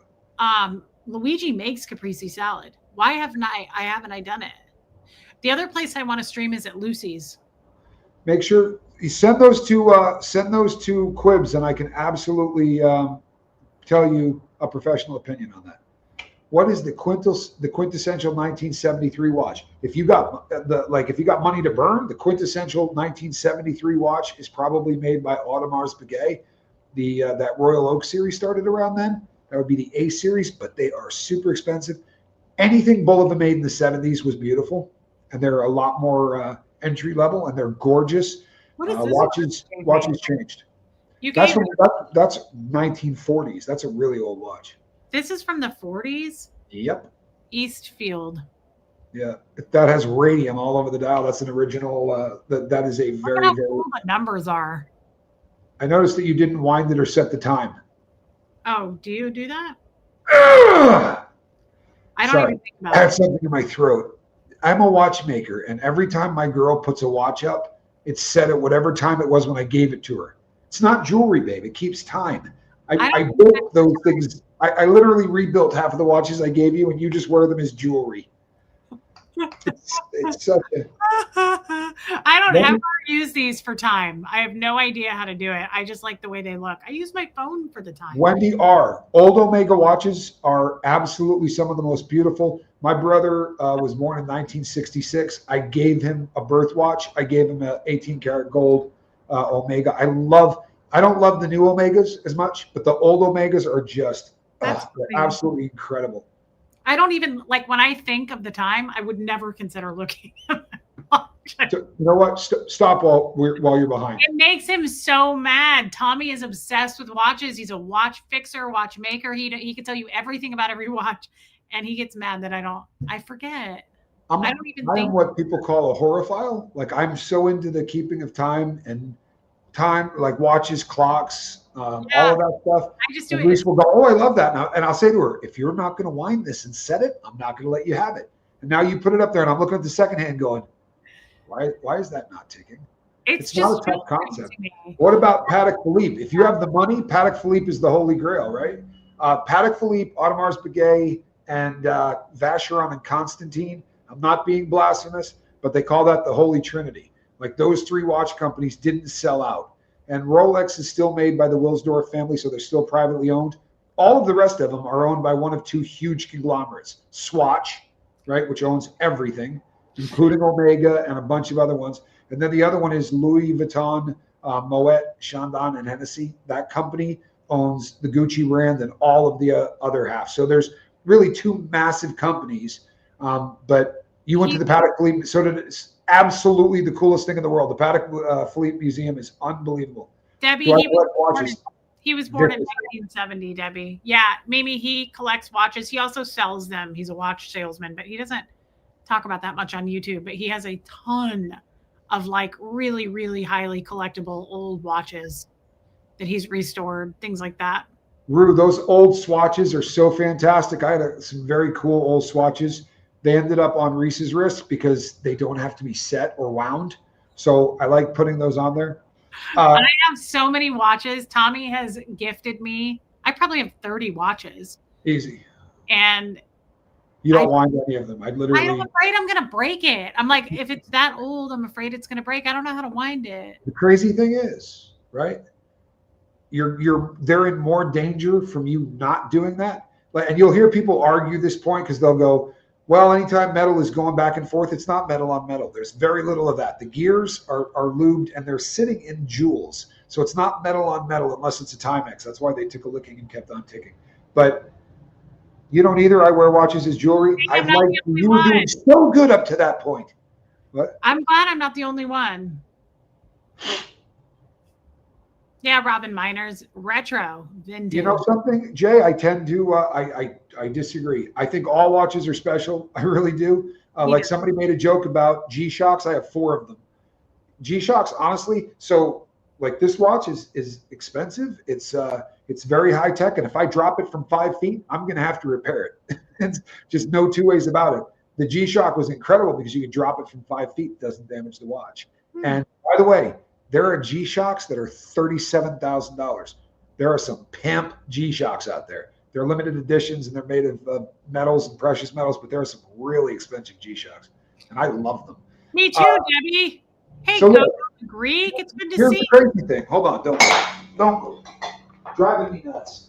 Guys, I think we should sometime do a watch stream. So the cutest thing happened the last time I went to Ecuador and saw Tommy. You know what he did? Like the first day I was there, he was so cute. He goes, hey, babe, you want to do something? And I went, what? He goes, you want to go watch shopping? And I was like, and we went into his room and he cracks open he's all like nicely and neatly organized in these cases. He pulled out like 70 watches and he was like, you want that? I'll fix it up. You can have it. He gave me every. Margie Bar gets it. How many watches did I pick out? Oh, is that my car? So this watch this watch was worth more than the car that I left behind. Watch this. I'm going to wind this watch. I'm going in both directions. I can't wait this. And I can do this for the next 2.5 hours. Most of the watches that I gave to Reese are mechanical, which means that if you wind it enough, it's just going to dump out the extra energy. You can't overwind an automatic. Whose watch is that you're holding? We haven't cut a deal on this yet. You're really going to have to work on it. I want that watch, you guys. It's a Corum. Have you ever heard of a Corum? We're still friends, Mimi, but I'm a little bummed out. You got to set the watch. What's my opinion on Invicta watches? I'm not trying to hurt anybody's feelings, right? But Invicta was a brand that 100 years ago, or no longer because I sold them, but I had a couple of Invictas that were about 100 years old. They were mechanical. They were beautiful. The name got sold out. And the marketing for that watch, like I used to take an Invicta at all of my watch shows and cut it in half so that I could show people what the inside of it looked like. It's a computer chip about this big on the inside that runs a quartz watch, and they make the watch this big. And then they'll list it. The sticker price will be $1,000, and it will be marked down, and they'll sell it for $190. They're very popular down here. I have worked on a bunch of them, right? So they don't, if it's a mechanical one, the movement is made by a company called Mayata, and it's a Japanese company, but there are like 3 grades of them, and they don't buy the most expensive grades. They advertise waterproof, and they don't tend to be. So I work on a lot of them. I like the styles, but they're not particularly rugged. Victor, wow. That was a forest finger laying out big infected timber. Lost my watch in the woods. It was returned to me on a fire. Lost the same watch. It ended back on my desk. Wow. That's incredible. Do you have different watches throughout different decades? Oh my God. He has watches that are over 100 years old. Yeah, I have watches. The oldest one that I had one at one point from 16 something. I sold it for a lovely profit. I'm bummed out I did. I wish I hadn't. But that happens to me every time I sell something. You stop watches. What did Mimi say? I've met people like you. This is a real thing. I knew a guy that you could put anything on. I'm not kidding. Anything. You could put a Rolex on this cat and he'd stop it. And Rolexes are impossible to break, right? Peanut. So check this out. I need something. Yeah. Peanut, show us that quorum. Hold on one second. See this girl. Let me see your potatoes, girl. Potatoes, girl. Potatoes. This is the most snuggly cat. She's always needy for me. I mean, all day long on my Zoom calls, all night long, she does this to my face. She does this all night when I'm in bed. She comes and presses her hands on my face. So when I get crap because people will say, "Oh, that watch is how much money?" Like that doesn't make any sense.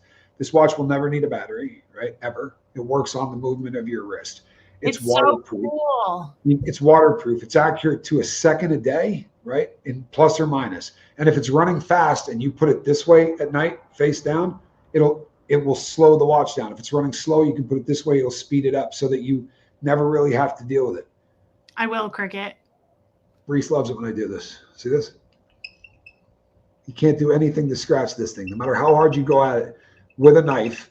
This is made of sapphire. It is damn near impossible to scratch. If you catch it, like if it falls perfectly and catches it, you might be able to put something on it. But so none of these things have any scratches on them. You never have to clean up the. Can you show it? Show it on the screen. Yeah, it's a sapphire, right? So that is so bad. I love that watch. I want it so bad. So those are all nautical symbols around the outside of this thing. And when you get that thing going, you see that thing spinning in circles? Times to 1/800th of a second. And now you see the larger second hand going, that's the chrono. And if you hit a button on that, it will drop a red one. So now the red one stays there and the other one keeps going. This is for racing yachts. You hit that buzzer again. So if you look right by the 3 right now, you'll see the red. You see that? I love that watch. And then it'll catch up. This watch is one of the most high-tech watches I've ever. Hey, get out of here, you little stinker. How much is that watch? This one sticker priced. This is a limited edition one. There's very few of these. So this one's about 27 to 29 grand right in there. Yeah, it's a $30,000 watch. Yeah, and so band stretch. This is a patented material they got on the inside of this, and it just doesn't stretch ever. So that watch will look like that basically forever. It's you have a vintage book about how to repair watches. Such a cool book. Thought of you. Well, that's awesome. It will make you more patient than yoga or anything else. Trying to repair a watch. Do you guys would you want to do it? Like, that would be fun. Like when I got there last time, he was like, "You want to go watch shopping?" And Tommy, I literally picked out like 15 watches and I was like, "I love this one." He was like, "Take it home, take it home, take it home." I took them all. Would that be fun to do a watch stream when I'm there and you could show? I love how energetic and excited you get into it. I love how you talk about watches. There's a lot of them have really, really cool stories behind them. I would do vintage shows and go around and tour on these. I've got some of them on my channel, some of the older ones, but is that true? What's that? Margie Barr said, people who stop working watches, isn't that something to do with person's body magnetism? Correct. Now, I'll tell you something. If you want to stop that, there are watches that are designed for people like you. They're actually designed for people who work in environments that have high electrical current.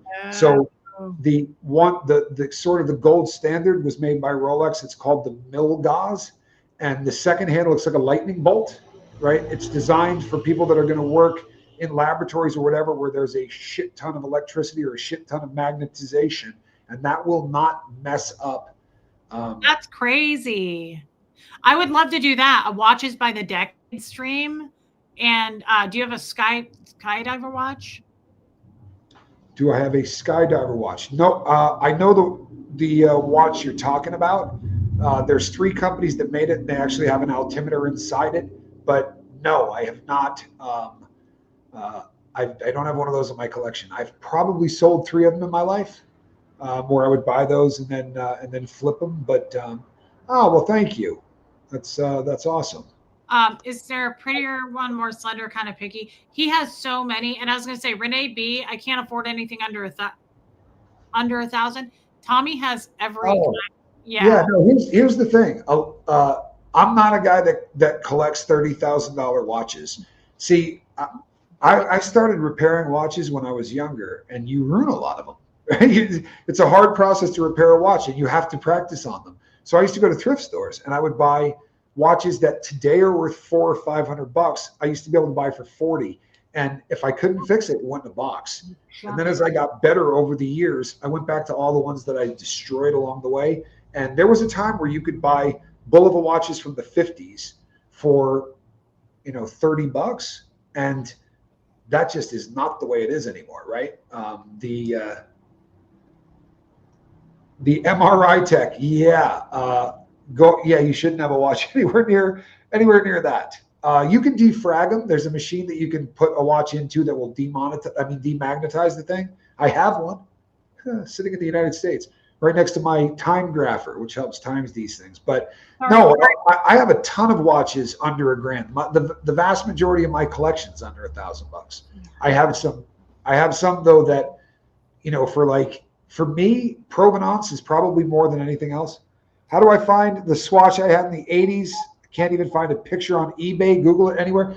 You describe the watch to me, and I guarantee I can find it. Like, I got a Swatch guy. I got a guy that has 4,000 swatches. Tommy might have it, Debbie. There's a chance. It just depends. See, here's the thing. Most of the swatches that they made a gazillion of. There are some limited ones that are a lot harder to find. Like the one that I gave you, the Chrono, that was impossible to get when I was a kid. I couldn't get that watch until I was a grown-up. I went back and got my dream Swatch when I was in my 50s, going to watch shows and buying all that. Debbie, I was going to say, if you can send me a text describing what it looks like, or if you want to do it here, Tommy might have it. Yeah, if you have a picture of it, or if you can describe it well enough, I could probably find the thing. I also wanted an Alice in Wonderland pop swatch, and I got it in the box. I couldn't get it back in the day because they were super hard to get, but I got one that's been worn 4 times. I wear it. Nobody else cool, babe. I don't know why you don't wear it. It's such a cool watch. I've done shows with that on, but when you have 500 watches, you kind of go through a rotation. Guys, when I go to Ecuador next, I think that we should definitely do a watch stream. I think you guys would love. It's so much fun. Tommy and he was like, "Let's go watch shopping." I was like, "Yes, it's Debbie Zito."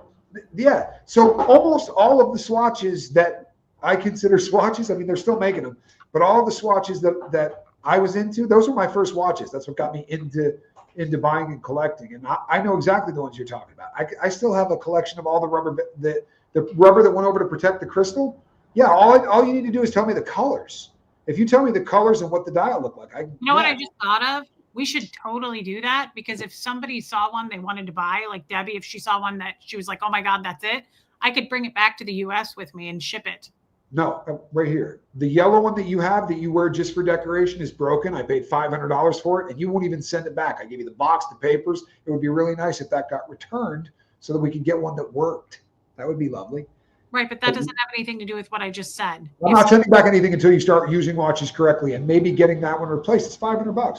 Well, that's not fair to the person that might want to buy a watch from you, babe. I don't trust you. I'm sorry. I went a bit offsides on this. You've got to start winding these. Here's the thing, right? We think back and we go, Swatch, that's the biggest watch company on earth. For real. Swatch makes more money every year than Rolex or anybody else. Swatch is the biggest watch company. They own probably 50 brands by now, including Omega.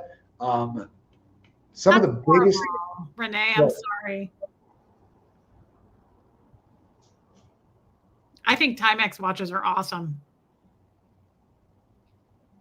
Hey, Ms. Weedy Poo. You know what? If you get around real watch people, they don't give a crap. Every single watch has something about it that's beautiful. Here's the thing. Take that Rolex, drop it on the floor, and I'm going to need to fix it. You can drop that Timex on the floor 800 times, and I'm not going to have to fix it. they're just built differently. And there are some holy grail Timexes that you would not believe what they're worth. Like the Timex UFO, there's a bunch of Timexes that have aged beautifully and are worth a fortune. I have 40, maybe 50 Timexes in my collection. Wow. Yeah. One thing I do want from Tommy someday, just because I've always thought it would be cool to have one, I do like the look of some Rolexes, not because it's a Rolex. Like I really want the one with the green, Yeah.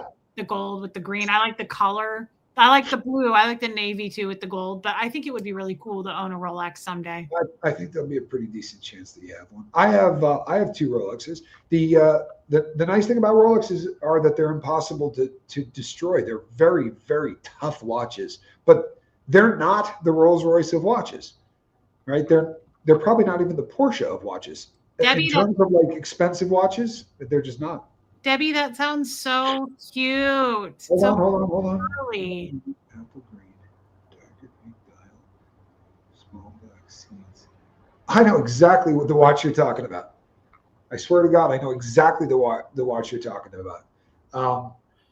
Yeah, and it won't be hard. You know something? The Nixon watch collections. I wish that Nixon had made a lot less watches and sold them for a lot more money, because some of the designs on those are absolutely breathtaking. They really are. And I think they could have killed it if they just, you really have to kind of sell less in order to really start to, or go the other way. Swatch was incredible. They sold a gazillion at $30 and it took over the world. Babe, I want to find this for Debbie. She lost it and it really has haunted her ever since. I promise you I can find that watch. I can call the guy tomorrow and find that watch. I found aviator watches. Here's the problem with buying a watch online, right? If I bought, no joke, I probably bought 4,000 watches online, but I can repair them. So I'm willing to buy it, because if it gets to me and it doesn't work, it's a bitch to return. It's really kind of hard to get that process to work smoothly. And the price point's fine, right? But if it gets there and it keeps really crappy time, you're going to pay more to repair it than you paid for the watch. And that's kind of a bummer, you know? But I bought them. I tried to find them not working. But I think what he's asking you is, it's $60. Is it worth it? Yeah, the price point's fine. It's absolutely fine on the price point. Yeah. Yeah, I sold 450 watches. The last year that I was in business, I sold about 450 watches in a year. So I was flipping a lot of watches. I did really well doing that. But it's a pain in the ass. I mean, it's people ask a lot of questions, and it's fun if you have the time to get on the phone and talk to them. But there are a lot of people that just like to talk watches. And I mean, there was an old man that I talked to for probably 5 months before he ever bought a watch. But I happened to be going through California and had a collection. And when I met him in person, he bought 11 of them. But the amount of time I put in with this guy for him to buy 11 watches was rugged. And the other thing that is driving me insane, sorry, eBay sucks, right? Not so much for people that are buying, but for people that are selling. I bought and sold Rolexes. I bought a gold Rolex that was worth, I don't know, $15,000, $20,000. I sell the watch. In the advertisement, it says original Rolex, aftermarket, diamond dial. So you have to send it to be authenticated. They say to the guy, it's not real. The reason they say it's not real is because it has an aftermarket dial, right? And because the guy wanted diamonds all over the dial. I put the aftermarket dial on it. So I send it off. You're not going to get that dial from Rolex. So you have to buy it from somebody else. This happens every day. You just don't say it's an original Rolex dial. So I said, aftermarket dial. They said to him, it's fake. You know what that does to your reputation? They did it to me 8 times. So I said to the guy, I'm going to mail you the watch overnight. You take it to the Rolex dealer. He's like, I'm not sending you the money. I said, you can send me the money afterwards. I have your address. You screw me on this, I'll come to your house. Like, it's that much cash. I'm not tripping. I had to do that with a Rolex. I had to do it with a tag. I had to do it with a Vacheron and Constantine, because they don't know what the hell they're doing, right? They don't know what the hell they're doing. And you can't blame them, because there's 800,000 watches getting sold right a month like this that they have to authenticate. And they got to do them in hours. So if they see anything that doesn't match the picture, they go, this isn't real. And I'm like, F this. So I took everything down in one day. After they had done it to me for like the 8th time, and every time I sent the watch to the person, said, take it to your authorized Rolex dealer. Take it to your authorized tag dealer. If they tell you it's not real, you can keep it, right? But it pissed me off. I do like grandfather clocks. I've had grandfather clocks, cuckoo clocks. There's nothing that keeps time that I'm not into. I have a crap load of watches from the 40s. In fact, probably maybe the mother load of I collect a lot of World War II watches, the watches that they used to give fellas during World War II. I have a huge collection. Debbie, I agree. You know what I was thinking? The next stream we do, I should go get all my watches that I brought back from Ecuador and show like some of the ones that I brought back, I had to have because of the stories. Yeah. Remember? Like the World War One? Was it a World? Yeah, you have World War One. You've got World War II. But the stories that Tommy told me from getting these watches, the wives of the women who their husbands never came back. Like she had pictures of their husbands wearing the watches before they left. A woman came up to the booth where I was selling one day, and I'm talking about a watch, and she came up and said, "Are you going to be here tomorrow?" I said, "Yeah." She goes, "I'm going to bring you a watch in. I want you to look at it." I said, "All right." So she brings it in, and she tells me the story. She's like, my husband and I bought a watch on the same day. We went to Bulova. He got his war watch, and I bought a woman's version of it. And she's like, and here it is. And she goes, "This is mine." And I said, "Do you have your husband's?" And she goes, "No, he never came back." And it tears your heart out. And I said to her, "Oh, wow." And she goes, "And I want you to have this." And I was like, "Yeah, no, like, I'm not taking this." I'm like, "You need to give this to someone in your family." And she's like, "The look on your face now," she's like, "No one in my family gives a crap. Like, I tell this story and they just go, oh, right." And she had a picture of the two of them together. And I was like, "Pick any watch on the table and I'll just swap you out. At least let me give you a watch." And she did. She was like, "Oh, I love that." I was like, "Take it." There was another one where it's a bullet that they only made 500 of. And you hit a button on the bottom of the watch and it slaps up like this, right? The whole watch. So it's like on a hinge. And you put a picture in it. And there was a picture in there of this woman from 1943, something like that. A dish, right? She's in a dress and she's kind of leaning back on a split rail fence. And then it's got an inscription that she put on there for her husband. And he wore it to World War II and he came back, but he had since passed. And same thing. She said, John Mayer has a ridiculous watch collection. I'd like to put my thumbs on his throat for his watch collection. Kind of makes me angry. But so I buy this watch, and out of the 500 that they made, at one time I had 4. Like, I really love this hinged watch. But a guy comes in, he comes by the booth and he goes, "Oh man, look at this." And I'm talking to him and I show him and he goes, "If I buy this, can you get the picture out of it?" And I was like, took the watch back. I'm like, "Get away from my booth, right? I will punch you in your ear." Did you just go and grab it? Look at you. You know what? If you go through all these, it's going to be a 6-hour stream. No, I'm not going to go through all of these. Is it this one? This is the one from the Widow, isn't it? Let me see. That is the one from the Widow. That is the one from the Widow. Look at the winding crown. Like, do you see how that is from her winding that with her hand? It's literally worn it down to almost nothing. And you know what kills me about this? The reason that I got into these is because World War II. So when Kennedy was shot, she had that watch on, right? When the first man went on the moon, she had that watch on. It's just this ridiculous. one broke my heart too.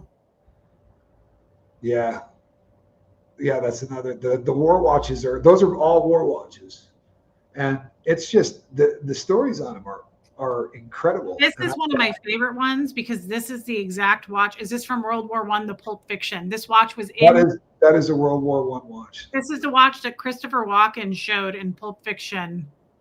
I had this uncomfortable chunk of metal up my ass, and I needed to. You see how the numbers are turning colors? That's because the radium on that.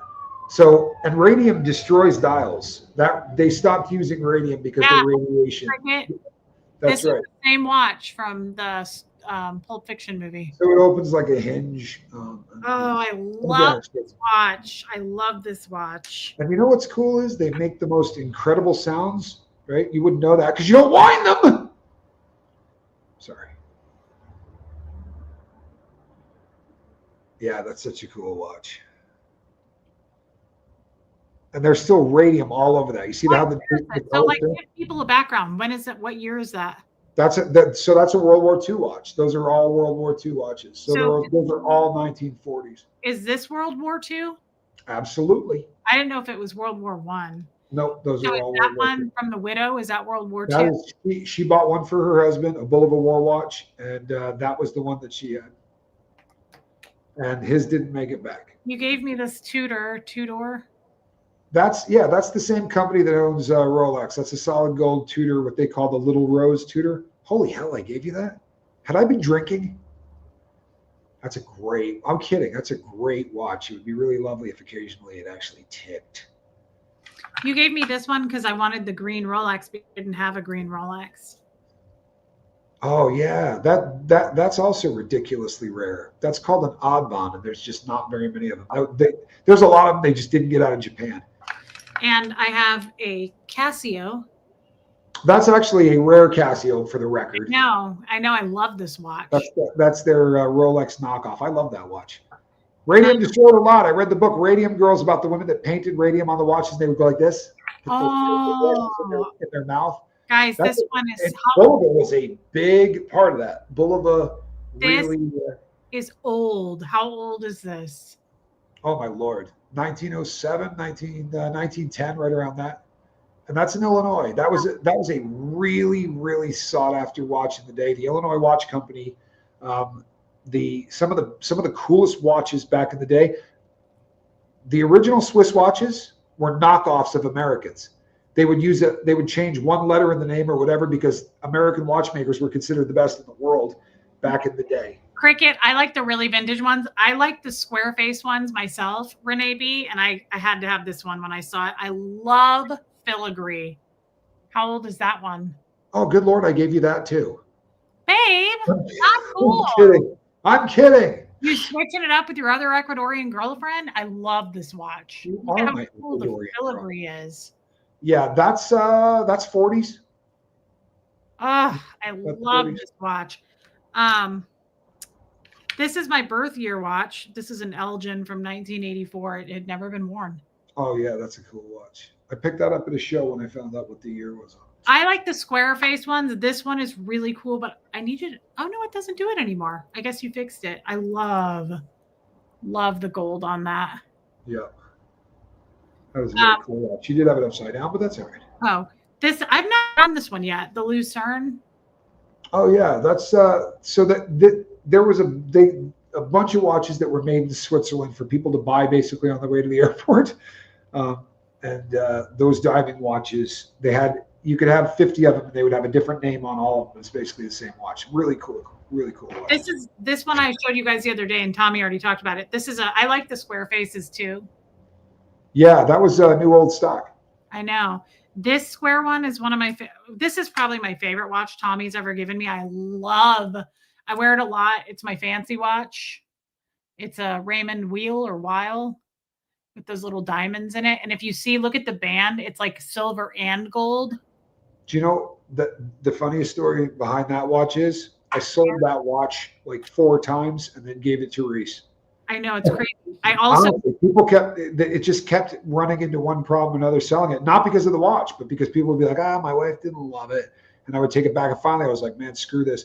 If your husband's side hustle is melting down pocket watch cases, you shouldn't tell me. Renee B, I'm the same. I like square watches. You would like this one, Renee B. I gotta wear this. I usually wear this in the summer, and it's ticking, babe. I love this watch, and I like the story behind it. That's ticking because it's got a battery. I know. It's a You long. won't find another one ever. It's a Longines. You'll never find another one like it. I've never seen another one like it ever. It was for the people in the company. So, and that's a great watch. And if you take the back off of that is a, thank God, Debbie Zito, I feel a lot better. Like that's one of my least favorite hustles in the world. Jamie Palmer, I don't think you can go wrong. For real. $25. That's a very inexpensive Bulova. Depending on the year, it could be, it's definitely worth more. I don't know any Bulovas, old Bulovas, that are worth less than $25. And we all know I love turquoise. This might be my favorite watch. I don't know. I said that about the Raymond Wheel, but I love. Oh, that's a Rado. That's a really good watch. Love this Rado. Yeah, that's a really good watch. Love wearing this. Rado Seahorse. I love I've wearing got about that. 4 of them, but the color on that one is so unbelievable. This one's cool because Tommy found this like in the dirt. It was like, it's ticking, buried in the dirt. They polished the watch. I'm sorry to hear that. Lucien Picard's a great. I really like that the designs of that company. Remember you found this in the dirt and you polished it up? Yes, I did. That's a swatch, a metal one. I found that in the dirt at the where you get your mail. What do you call it? Post office. Yeah, you found it in the dirt. You were wearing it and you gave it to me, and the band is way too big because it fits your hand, but I just push it way back and wear it like that. Of course, this might be one of my very favorite. I love this watch so much. That watch is so damn cool. And I love the band we put it on because this band is really old. This is from World War II, isn't it? That band is probably older than that. I bought a Tudor watch that came on. Yeah, that's the side that most of the people look at the clasp on it. The hasp on that thing. Yeah, it's like that's really, really old. Yeah, that's really old. And when I bought it, I'm not trying to bum anybody out, but when I bought it, you couldn't even see the colors on that band. It had been so disgusting up. I had it cleaned, dry cleaned. I've never worn this one. You gave me this one. It's a little tight on my wrist, but it fits. That's like from the 80s, a Gucci. Yeah, it's a Gucci. Nice to know you don't wear it. I can't. I mean, I can try. It gets a little bit uncomfortable. I just took. Oh, maybe not. Nope, I'm wrong. You know what you said? Yeah, well, I'm only going to show one of them. I told you, babe, we're going to be here for 4 hours. I'm done. You haven't even put a dent in your collection. I know, but I only brought these. Oh, these are all the ones you proud just. Of you. This fits the other fine. Ones got knocked on the ground by the cats, and you're not sure where they are. Wow, I'm gonna wear this. I thought I just had a battery put in this, and I was like, "Crap, it's too tight." I don't know why I thought that. It's not tight at all. Yeah, that was a really popular. That was very iconic back in the day. It's so feminine. I like it a lot. I sold one yesterday. I sold an expensive one yesterday. I am selling my watches. We'll do a watch stream. If anybody wants to buy a watch, I'll bring it back to America. I don't care what he says. And I would let you bring one back for Renee B. And ship it, or Debbie. As long as you start to promise that you're actually going to start winding it. I'm afraid I'm going to break it. You know what I'm going to do? I'm going to take a crappy watch while you're here, and I'm going to show you. I'm going to say, here, wind this until you break it. It is so hard to break a mainspring on a watch. You've got to be a complete and utter moron. That one you could wind forever. It's an automatic. I'm afraid to. I have never worn this, and I can't believe it. Let me show this one more time. So here we go. Yeah, that's that one. Look, see this? I'm going to wind this like this until the show's over. You can't overwind an automatic watch. I can't believe we're still streaming. I can't believe people are still watching. I can't either, honestly. This is a really pretty watch. I like the band you put on it. It's a beautiful watch. That's so pretty. It's also a rare watch. That filigree one, they're really hard to find. I love filigree. Babe, there was a few that I picked up. Oh, this one is just so special. Yeah, it really is. There was a few that I picked out. You do wear that, don't you? Because I had to put a different band on that. I know. I got Mona to get her kid went and got the band for you.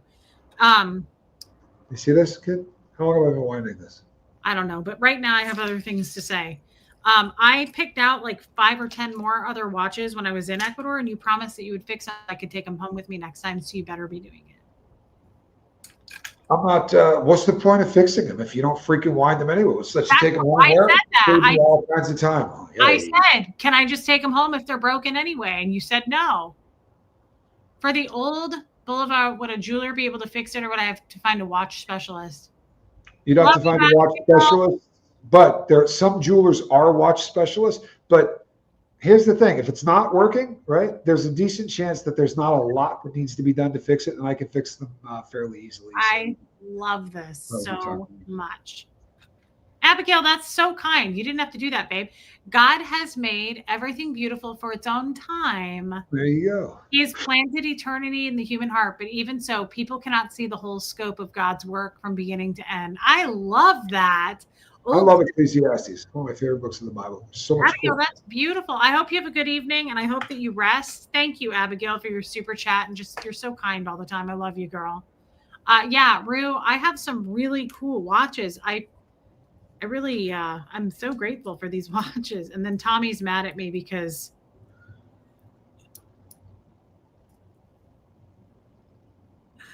I had to have this one, and he, like, I don't need to be, yeah, I'll leave it alone. This is one thing he did not get for me. I don't wear watches anymore that Tommy didn't get for me. Look at that. I don't have anything to keep them in. I put them in this little weird thing. Okay, let's call it a night. Do you have a website? No, but I can. Tell me your birth year again. Did she say 63?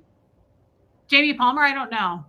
No, she's young. She's not born in 63. Who told me 63? Somebody told me 63. I don't know. I know it wasn't Jamie Palmer because she's younger than me, I'm pretty sure. She's like 28. Kathleen, they are stolen by Quibs. They were mine at one time. What's that now? She said, are you sure they're not stolen? I said, they're stolen by Quibs. I stole them out of the country of Ecuador. Please respect the watches. Thank you. Babe, they're in a box.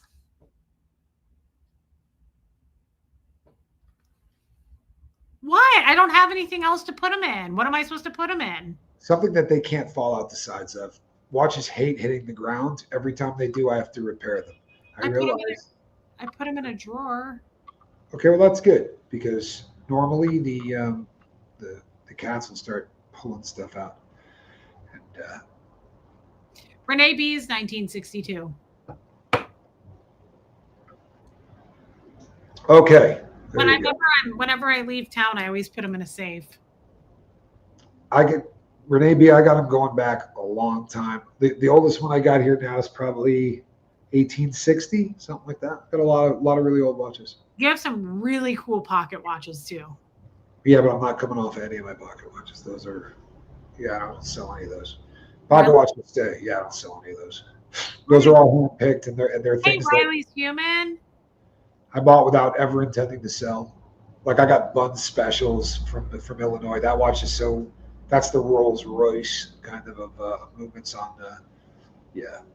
I did not know that. Oh, by the way. No, Margie Bar, they don't fit in there.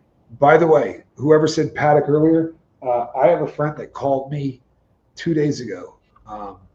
He's from the United States and said, I'm going to get rid of that Patek. So I know one right now that it keeps beautiful time. I actually helped rebuild it, and it is rare as hell. It's old as hell, and he's selling it for damn near nothing. So somebody's really gonna. I mean, it's still. I can't justify it. I mean, it's still about $9,000, which is a lot of money, but it's worth a lot more than $9,000. So he's kind of taking it on the chin. And almost every one of these that you see from them is 18 karat gold. So if it's made of anything other than that, it's actually more valuable than the 18 karat gold. This one's made of stainless steel, and it has red hands, right, from Patek. So we pulled the archive. If you write to them, they send you this thing that looks like the Vatican. It's got a red seal on it and all that. Because I said to him, somebody replaced the hands. There's no way they ordered this like this from Patek. And he's like, yeah, that doesn't seem like it would make sense. So he went and we went and had this thing pulled, and that thing, somebody paid in advance to have red hands put on it, and it is just, it's to die for. Cricket, I knew that I'm glad you clarified. Good night, Mary Barons. Love you, babe. Renee B, I don't know the answer to that, babe. You probably do. It would depend on which one, but again, the vast majority of my collection is $1,000 or under, and it's not like it used to be. There was a time where I was trying to get as much money out of everything that I had as I possibly could, and these days, it's just different. I don't know how to explain it. I mean, there's a lot of these that I never would have come off. A lot of these things I was just going to hold on to forever, and like I had two of these. Right? Because they're just a really cool watch. And I sold one yesterday, and I didn't imagine that I would have, but 1990. Holy hell. A lot to choose from 1990. What's that? I want that Corum.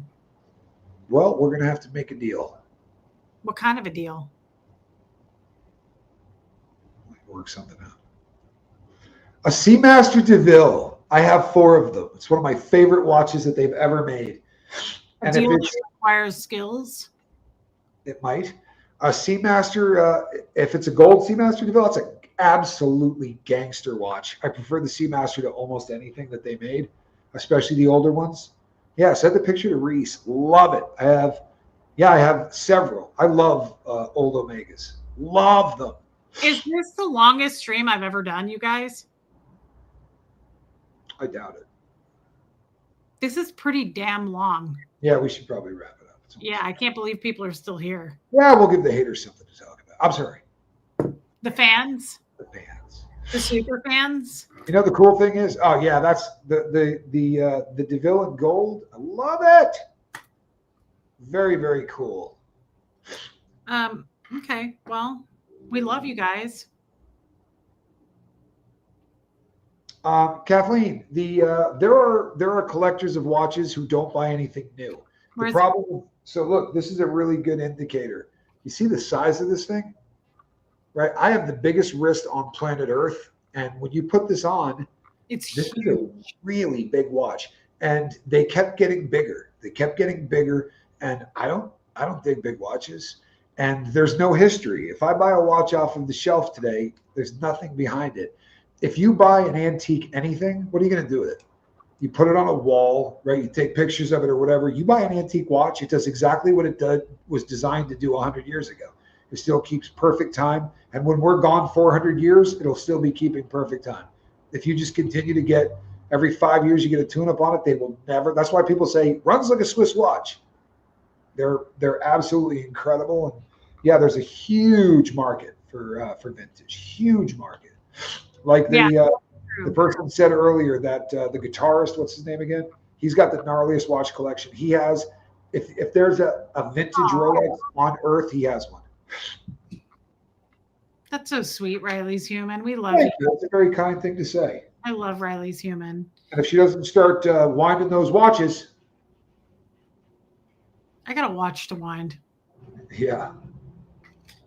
Babe, this was fun. Guys, John Mayer, thank you. His watch collection absolutely breaks my heart. I would trade almost anything for that watch collection. What? Didn't go in your direction. I was pointing at squirrel. Rue, this was fun. You guys, thank you for sticking around. Thank you for the super chats. Thank you for being members. Thank you for your time. This was so Henry's World Today. That would be the museum piece. I'm imagining it's gold and it has like a moon on the 12 o'clock. It probably doesn't have numbers on it because from 1985, that was the Movado that everyone was buying. It is in the Museum of Design as one of the most beautiful designed watches ever. The Movado's fantastic. It started out as a company called Dideshine Brothers. Reese, you have one in white gold. Remember we bought it thinking it was stainless steel? Mimi, I just want to say to Mimi, thank you for being here, Mimi. She's really kind. Yeah, we're gonna do a watch stream. How's that? How's calling what your watch looks like from here? I've played before. So Dideshine was the name of the brothers that started that company. I collect really old Movados. Their symbol used to be a hat. It's a really cool symbol on the older ones. Love them. Absolutely love them. Runs like a Russian racehorse. There you go. Yeah, Tommy, I like it too, just as much as you guys do, to watch him light up when we talk about watches. You should have seen him in person. It was the cutest thing. It was the day after I got there, and he went, "Want to go watch shopping?" I was like, "Yay!" And we went and he took everything out, and he did what he's doing now. He would lay it out, and he would like this one, and he'd tell me a story for each one. And how many times did we cry through it? We cried a couple times. Like he would tell me the story of the World War II watch, and it was such an incredible, sad story, but just amazing. Speaking of the you want to go watch shopping, I'm not sure I've been paid for all those. I sent you a check. What? I mailed you a check. I don't think you listened very well to the negotiation. Babe, I didn't realize that I had to pay for this. I thought you just loved me. You typed all those papers and he got you a Movado. That's not a bad deal, actually. It's true. That's why I love all vintage items, the stories. Mimi, that's what I said when I got these watches. So when you say like, who's the person that's buying these things? People who like my favorite thing, Mimi, in the world are estate sales and thrift stores. Yep. because you don't like the stories. Can you imagine? I love all things vintage furniture, vintage clothing, anything like that, because it's so special. It has a story. I had a guy that probably bought $40,000 or $50,000 worth of watches from me, and he would just come to the shows. I never met him any other place, but he never missed a show. And he would walk in and go, "Got anything with photos?" Right? Anything that I could show provenance on and pictures of, or can you verify who owned the watch? Anything like that. And there was a guy that worked with Einstein on the Manhattan Project, and we had a picture of the dude standing with Einstein. And I bought that watch. How many countries do these watches come from? And I ended up selling it for a fortune, but he would come in and go, "What do you got for pictures?" The provenance was just a huge deal. How many countries do these? Most of mine come from Switzerland. I'm big into that. Then the United States, for the really old ones, because the US used to make a lot. I've got some from Italy, like Panerai. I got some Panerai there from Italy. And I got Germany. There's like A. Lange & Söhne is a company that makes German watches. But the vast majority of them come from Switzerland. I'm a Swiss watch guy. Or those were my Lucerne. Like this one is from Switzerland, right? My Lucerne. Everything you got, there's only one watch on that table or two watches on that table that you showed that are not from Switzerland. What? Yeah, the one that you love, with the leather band that I had to put back on, the two leather little straps. Nope, not that one. That's a Swiss watch. In the movie, he says this was made in a little company, and it wasn't. No, that's Swiss. Baby, the one that looks like rope that her boy had to go get. Okay, that was made in America. That was made in Illinois, right? And then how much is that Movado worth now? Depending on the condition that it's in, it varies because in watches, it almost always comes down to Is condition. that Switzerland? That's a Swiss watch. But only in Canada. Cricket, that doesn't surprise me at all. Knowing Cricket, she loves that one too, babe. Yeah. This one. Yeah, that's a good and that's so Illinois watches among people that collect US watches are kind of holy grails. And that's really a cool one, man. I feel sorry. I felt sorry for you on this one because you had to hand make this.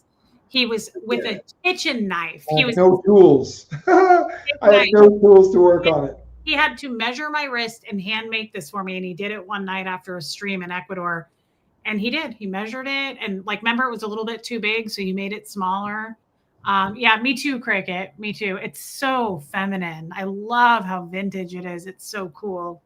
Yeah, it's amazing. And can you imagine, what year did you say? Can you imagine the stories? Yeah, it's pre-1920. That is so special. I love all things vintage. I just now, you want to hear the good news? No lie. So I probably have 30 watches that look like that, but most of them are Swiss made. They're not American made. But I got a crap load of watches that look like that, and they're not wildly expensive. Bulova made a bunch of watches in that design that are just really kind of cool. All right, 3.5 hours. The YouTube police are going to. I've never put this on since you put it on me in Ecuador. Now I can't get it off. That's all right. She'll be here soon. I'll just take it off. No, because I can't get it wet. Calm down. Take a deep breath. We're going to get through this. This feels like when you put on a ring in a store and it's too tight. You're like, oh my God, I can't get it off. I start panicking. Okay, well, you don't have to panic. You live here. There's no one going to take us to take a deep breath. And we really have gone 3.5 hours. Yeah, but they stayed with us. They're amazing. Yeah, but I've been sitting for 3.5 hours. I'm going to need a forklift to get me. You better neck it in, woman. Chow Yun Smut, that's never happened to me. When I RSVP to a party, I make it my business to come. Well, thank you, NDR. Damn, babe, I can't get this thing off. Well, if we're not here with 350 people at 3.5 hours, I could probably talk you through it, but I'm not going to do it live on the air. So maybe we kind of wrap this up. It's not that I need to be talked through it. I see how it actually, it's exactly what it is you need to be talked through it. Try grabbing it from the other side. Renee B, you don't need to be apologizing for anything. This was a lot of fun. No, from the other side, babe. You're trying to pull one side up. Try to pull up the other side. there's a safety clasp on that. So you're going to have to pull one up and then the other. That's what keeps that watch from coming off. Relax, smoke a coffee, drink a cigarette. Okay. Well, might have to cut this and then you just make Cut a the new. leather, I'll make another one. It'll be a lot easier than the pressure of it. I'm not too worried Okay. about it. All right, guys. Rue. Guys, thank you. Thank you for being here. And it's late. Thank you guys for staying up. And Right here. well, this is normal for us. Like we're usually up right now talking anyway. But I love you guys. I'll be back tomorrow. Don't be silly. Thank you, Montgomery Angel. Guys, I mean it. Thank you for sticking around with us tonight. This was a fun stream. We covered a lot of different stuff and had some good laughs. And I will see everybody tomorrow. Tommy will too. Love you guys. Thank you for the time, the memberships, and the super chats. We appreciate you guys. Love you all. See you tomorrow. Have a great night.